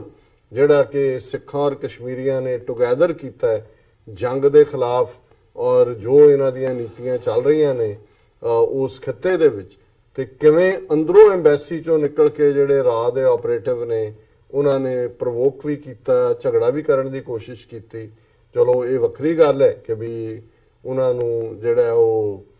ਜੋ ਚਾਹੁੰਦੇ ਸੀ ਮੁਰਾਦ ਉਹਨਾਂ ਦੀ ਉਹਨਾਂ ਨੂੰ ਮਿਲੀ ਚਾਟਾ ਛਕਾਇਆ। ਲੇਕਿਨ ਕੁੱਲ ਮਿਲਾ ਕੇ ਇਹ ਜਿਹੜੀਆਂ ਸਾਰੀਆਂ ਨੀਤੀਆਂ ਨੇ, ਜਦੋਂ ਤੱਕ ਅਸੀਂ ਏਜੰਸੀਆਂ ਦੀ ਗੇਮ ਨੂੰ ਸਮਝਣ ਦੀ ਕੋਸ਼ਿਸ਼ ਨਹੀਂ ਕਰਦੇ ਔਰ ਜਿਹੜੇ ਸਾਡੇ ਪੜ੍ਹਨ ਲਿਖਣ ਦਾ ਸ਼ੌਕ ਰੱਖਦੇ ਨੇ ਉਹ ਘੱਟੋ ਘੱਟ ਜ਼ਰੂਰ ਦੂਸਰਿਆਂ ਮੁਲਕਾਂ ਨਾਲ ਸੰਬੰਧਿਤ ਵੀ ਕਿ ਇਹਨਾਂ ਦਾ ਕੀ ਕੰਮਕਾਰ ਕਰਨ ਦਾ ਢੰਗ ਹੈ, ਕਿਵੇਂ ਮੂਵਮੈਂਟਸ ਦੇ ਵਿੱਚ ਇਨਫਿਲਟਰੇਟ ਕਰਦੇ ਨੇ, ਕਿਵੇਂ ਅਸਲੀ ਇਸ਼ੂ ਨੂੰ ਲਾਂਭੇ ਲਿਜਾ ਕੇ, ਜਿਹੜਾ ਹੁਣ ਬਹੁਤ ਵਾਰ ਸਾਡੇ ਨੂੰ ਲੱਗਦਾ ਹੁੰਦਾ ਜੀ ਇਹ ਮਰਿਆਦਾ ਦੇ, ਔਰ ਦੂਜਾ ਮੇਰਾ ਹੁੰਦਾ ਕਿ ਇਹ ਸਾਰੇ ਡਿਵੀਏਸ਼ਨਲ ਟੈਕਟਿਕ ਜਿਹੜੇ ਨੇ ਏਜੰਸੀਆਂ ਦੇ ਟੈਕਟਿਕ ਨੇ ਕਿ ਭਾਈ ਤੁਹਾਡੀ ਮਰਿਆਦਾ ਕੀ ਹੈ, ਡਿਸਪਲਿਨ ਕੀ ਹੈ, ਸ਼ਰਅ 'ਚ ਕੀ ਲਿਖਿਆ ਹੈ, ਕਿ ਇਹ ਜਦੋਂ ਕੌਮਾਂ ਆਪਣੀ ਹੋਂਦ ਦੀ ਲੜਾਈ ਲੜ ਰਹੀਆਂ ਹੁੰਦੀਆਂ ਫਿਰ ਤੁਸੀਂ ਇਸ ਕਿਸਮ ਦੇ ਇਸ਼ੂਜ਼ ਦੇ ਵਿੱਚ ਕੌਮ ਨੂੰ ਡਿਵਾਈਡ ਨਹੀਂ ਕਰਦੇ। ਫਿਰ ਤਾਂ ਤੁਹਾਡਾ ਪਾਰਟ ਇਹ ਹੁੰਦਾ ਜਿਵੇਂ ਭਾਈ ਗੁਰਦਾਸ ਜੀ ਨੇ ਫਰਮਾਇਆ, ਕਿਸ ਉਦਮ ਤੇ ਰਾਜ ਮਿਲੇ ਸ਼ਤਰੂ ਤੇ ਸਭ ਹੋਵੇ ਮਿੱਤਰ। ਕਿਉਂ ਕੀ ਯਤਨ ਕੀਤਾ ਜਾਏ, ਕੀ ਐਫਰਟ ਹੋਏ, ਕੀ ਸਟ੍ਰੈਟਜੀ ਹੋਏ ਕਿ ਤੁਹਾਡੇ ਕੋਲ ਪੋਲੀਟੀਕਲ ਪਾਵਰ ਆਏ, ਤੇ ਜਦੋਂ ਪੋਲੀਟੀਕਲ ਪਾਵਰ ਆਂਦੀ ਹੈ ਤੇ ਫਿਰ ਜਿਹੜਾ ਦੁਸ਼ਮਣ ਹੈ ਉਹ ਦੋਸਤ ਬਣ ਜਾਂਦਾ ਹੈ। ਕਿਉਂਕਿ ਜਦੋਂ ਤੁਹਾਡੇ ਕੋਲ ਤਾਕਤ ਹੁੰਦੀ ਹੈ, ਪੋਲੀਟੀਕਲ ਪਾਵਰ ਦੇ ਨਾਲ ਤੁਹਾਡੀ ਇਕਨੋਮਿਕਲ ਪ੍ਰੋਸਪੈਰਿਟੀ ਜੁੜੀ ਹੋਈ ਹੈ, ਜਿਹਦੀ ਕੋਠੀ ਵਿੱਚ ਦਾਣੇ ਉਹਦੇ ਕਮਲੇ ਵੀ ਸਿਆਣੇ। ਸੋ ਇਹ ਗੱਲ ਸਾਨੂੰ ਸਮਝਣ ਦੀ ਲੋੜ ਹੈ ਕਿ ਇਹ ਸਾਰਾ ਜਿਹੜੇ ਨੈਟਵਰਕ ਅੱਜ ਸਿੱਖਾਂ ਦੇ ਵਿੱਚ ਵੀ, ਕਸ਼ਮੀਰੀਆਂ 'ਚ ਵੀ ਉਹ ਗੱਲ ਉਹਨਾਂ ਨੇ ਕਿਸ ਕਿਸਮ ਦੇ ਜਿਹੜੇ ਨੇ ਇਨਰ,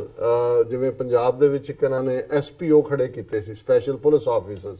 ਜਿਹਨਾਂ ਨੂੰ 2-2 4-4 ਹਜ਼ਾਰ ਰੁਪਇਆ ਦਿੰਦੇ ਸੀ, ਕੋਈ ਪੈਨਸ਼ਨ ਨਹੀਂ, ਕੋਈ ਕੁਛ ਨਹੀਂ, ਪਰ ਉਹ ਮੁਖਬਰ ਹੀ ਸੀ, ਉਹਨਾਂ ਦੇ ਇਨਫਾਰਮੈਂਟ ਸੀ। ਇਹੀ ਕੁਛ ਕਸ਼ਮੀਰ 'ਚ ਕਰ ਰਹੇ ਨੇ। ਔਰ ਫਿਰ ਜਦੋਂ ਤੁਸੀਂ ਇਸ ਕਿਸਮ ਦੇ ਜਿਹੜੇ ਲੜਨ ਵਾਲੇ ਨੇ ਸੰਘਰਸ਼, ਇਸ ਕਿਸਮ ਦੇ ਇਨਫਾਰਮੈਂਟਸ ਨੂੰ, ਮੁਖਬਰਾਂ ਨੂੰ ਮਾਰਦੇ ਨੇ, ਤੇ ਫਿਰ ਉਹਨਾਂ ਦੀ ਇੱਕ ਕਰਾਊਡ ਜਿਹੜੀ ਮੀਡੀਆ ਜਾਂ ਦੂਜੇ 'ਚ ਹੁੰਦੀ ਹੈ, ਉਹ ਭਰਾ ਮਾਰੂ ਜੰਗ, ਉਹ ਰੌਲਾ ਸ਼ੁਰੂ ਕਰ ਦੇਣ ਕਿ ਜੇ ਭਰਾ ਹੁਣ ਤੁਹਾਡੇ ਕੋਲ ਕੀ ਚੋਇਸ ਹੈ। ਸੋ ਇਹੀ ਗੱਲ ਕਸ਼ਮੀਰ 'ਚ ਹੋ ਰਹੀ। ਦੇਖੋ ਜੀ, ਉਹ ਪੁਲਿਸ ਵਾਲੇ, ਕਸ਼ਮੀਰ ਵਾਲੇ ਜਿਹੜੇ ਮੁਸਲਮਾਨ ਪੁਲਿਸ 'ਚ ਨੇ, ਉਹ ਤਾਂ ਆਪਣੀ ਡਿਊਟੀ ਕਰ ਰਹੇ ਨੇ, ਔਰ ਇਹ ਦੇਖੋ ਜੀ ਫਿਰ ਉਹਨਾਂ ਦੀ ਉਹ ਇਮੇਜ ਦਿਖਾਣਗੇ, ਉਹਨਾਂ ਦੀਆਂ ਵਰਲਾਪ ਕਰ ਰਹੀਆਂ ਬੀਬੀਆਂ, ਬੱਚੇ। ਠੀਕ ਹੈ, ਕਿਤੇ ਵੀ ਇਹਦੀ ਕੋਈ, ਪਰ ਕੀ ਤੁਹਾਡੇ ਕੋਲ ਇਹੀ ਏਜੰਸੀਆਂ ਦਾ ਹੁੰਦਾ। ਹੌਲੀ ਹੌਲੀ ਹੌਲੀ ਇੰਨੇ ਕੁ ਲੋਕ ਉਹਨਾਂ ਦੇ ਆਪਣੇ ਮਾਰ ਦਿਓ, ਜਿਵੇਂ ਪੰਜਾਬ ਦੇ ਵਿੱਚ ਕੀਤਾ ਕਿ ਲੋਕ ਅੱਕ ਕੇ ਕਹਿਣ ਜੀ ਸਾਨੂੰ ਨਹੀਂ ਚਾਹੀਦੀ ਕੋਈ ਵੀ ਖਾਲਿਸਤਾਨ ਜਾਂ ਕੋਈ ਆਜ਼ਾਦੀ, ਅਸੀਂ ਆਪਣਾ ਜਿਹੜਾ ਸਾਨੂੰ ਸ਼ਾਂਤ, ਫਿਰ ਕਹੋ ਜੀ ਕਾਲਾ ਦੌਰ ਖਤਮ ਹੋ ਗਿਆ। ਫਿਰ ਇੰਨਾ ਪ੍ਰੋਪੇਗੈਂਡਾ ਕਰੋ ਕਿ ਜੀ ਕਾਲਾ ਦੌਰ ਸੀ, ਉਹ ਕਾਲਾ ਦੌਰ ਖਤਮ ਹੋਇਆ, ਲੋਕਾਂ ਨੇ ਸੁੱਖ ਦਾ ਸਾਹ ਲਿਆ, ਸ਼ਾਂਤੀ ਵਾਪਸ ਪਰਤ ਆਈ। ਸੋ ਇਹ ਏਜੰਸੀਆਂ ਦਾ ਕੰਮ ਕਰਨ ਦਾ ਢੰਗ ਹੈ। ਔਰ ਅਜੀਤ ਡੋਵਲ ਇਹ ਨੋਟੋਰੀਅਸ, ਜਿਹਨੇ ਖਾਲਿਸਤਾਨ ਲਹਿਰ ਦੇ ਵਿੱਚ ਘੁਸਪੈਠ ਕਰਕੇ ਜੋ ਕੀਤਾ ਉਹਨੇ ਖੁਦ ਐਡਮਿਸ਼ਨ ਹੈ। ਔਰ ਇਹ ਜਿਹੜਾ ਪਾਕਿਸਤਾਨ ਦੇ ਨਾਲ ਵੀ ਜੋ ਨੀਤੀਆਂ ਨੇ, ਇਹਦੇ ਚ ਮੇਨ ਇਸ ਬੰਦੇ ਦਾ ਰੋਲ ਹੈ। ਇਹ ਵੱਖਰੀ ਗੱਲ ਹੈ ਕਿ ਹੁਣ ਇਸ ਦੇ ਉੱਤੇ ਸਵਾਲ ਚੁੱਕੇ ਜਾ ਰਹੇ ਨੇ ਕਿ ਕਿਵੇਂ ਬੁਰੀ ਤਰ੍ਹਾਂ ਇਹ ਸਾਰੀਆਂ ਇਹਨਾਂ ਲੇਟੈਸਟ ਨੀਤੀਆਂ ਦੇ ਵਿੱਚ ਫੇਲ ਹੋਇਆ। ਜੀ ਡਾਕਟਰ ਸਾਹਿਬ, ਤੁਸੀਂ ਪਹਿਲਾਂ ਸਾਡੇ ਦਰਸ਼ਕਾਂ ਨਾਲ ਸਾਂਝਾ ਕੀਤਾ। ਤੁਹਾਡਾ ਬਹੁਤ ਬਹੁਤ ਸ਼ੁਕਰੀਆ। ਰਹਿੰਦੇ ਇਸ਼ੂ ਆਪਾਂ ਬ੍ਰੇਕ ਤੋਂ ਬਾਅਦ ਡਿਸਕਸ ਕਰਦੇ ਹਾਂ। ਇੱਥੇ ਲੈਣੇ ਬ੍ਰੇਕ ਤੋਂ ਪਹਿਲਾਂ ਅਸੀਂ ਆਪਣੇ ਦਰਸ਼ਕਾਂ ਤੇ ਸਰੋਤਿਆਂ ਨੂੰ ਅਪੀਲ ਤੇ ਬੇਨਤੀ ਕਰ ਦਈਏ। ਵਿਊਅਰਸ, ਜਿਸ ਤਰ੍ਹਾਂ ਕਿ ਤੁਸੀਂ ਜਾਣਦੇ ਹੋ ਕਿ ਟੀਵੀ 84 ਇੱਕ ਪੰਥਕ ਚੈਨਲ ਹੈ। ਟੀਵੀ 84 ਸਿੱਖਾਂ, ਕਸ਼ਮੀਰੀਆਂ ਤੇ ਭਾਰਤ ਦੀਆਂ ਨਾਰਥ ਈਸਟ ਸਟੇਟਾਂ ਦੇ ਲੋਕਾਂ ਦੇ ਸਵੈ ਨਿਰਣੇ ਦੇ ਹੱਕਾਂ ਦਾ ਹਾਮੀ ਹੈ। ਅਸੀਂ ਚਾਹਾਂਗੇ ਕਿ ਤੁਸੀਂ ਟੀਵੀ 84 ਦੀ ਚੜ੍ਹਦੀ ਕਲਾ ਲਈ ਵੱਧ ਤੋਂ ਵੱਧ ਡੋਨੇਟ ਕਰੋ। ਡੋਨੇਟ ਕਰਨ ਲਈ ਸਾਡੀ ਵੈਬਸਾਈਟ tv84.tv ਤੇ ਜਾ ਕੇ ਪੇਪਲ ਦੀ ਵਰਤੋਂ ਕਰਕੇ ਵਨ ਟਾਈਮ ਡੋਨੇਟ ਕਰ ਸਕਦੇ ਹੋ, ਮੰਥਲੀ ਡੋਨੇਟ ਵੀ ਕਰ ਸਕਦੇ ਹੋ। ਤੁਸੀਂ ਟੀਵੀ 84 ਦੇ ਨਾਮ ਤੇ ਚੈੱਕ ਬਣਾ ਕੇ ਸਾਨੂੰ ਮੇਲ ਵੀ ਕਰ ਸਕਦੇ ਹੋ ਸਾਡੇ ਇਸ ਪਤੇ ਤੇ 36-0137 ਐਵਨਿਊ, ਲੌਂਗ ਆਈਲੈਂਡ ਸਿਟੀ, ਨਿਊਯਾਰਕ 11101 USA, ਜਾਂ ਫਿਰ ਤੁਸੀਂ ਸਾਨੂੰ ਫੋਨ ਰਾਹੀਂ ਵੀ ਸੰਪਰਕ ਕਰ ਸਕਦੇ ਹੋ ਸਾਡੇ ਫੋਨ ਨੰਬਰ ਤੇ 5164060694। Thank you so much viewers. ਵਿਚਾਰਾਂ ਦਾ ਸਿਲਸਿਲਾ ਇਸ ਤਰ੍ਹਾਂ ਚੱਲਦਾ ਰਹੇਗਾ। ਮਿਲਦੇ ਹਾਂ ਛੋਟੇ ਜਿਹੇ ਵਕਫੇ ਤੋਂ ਬਾਅਦ।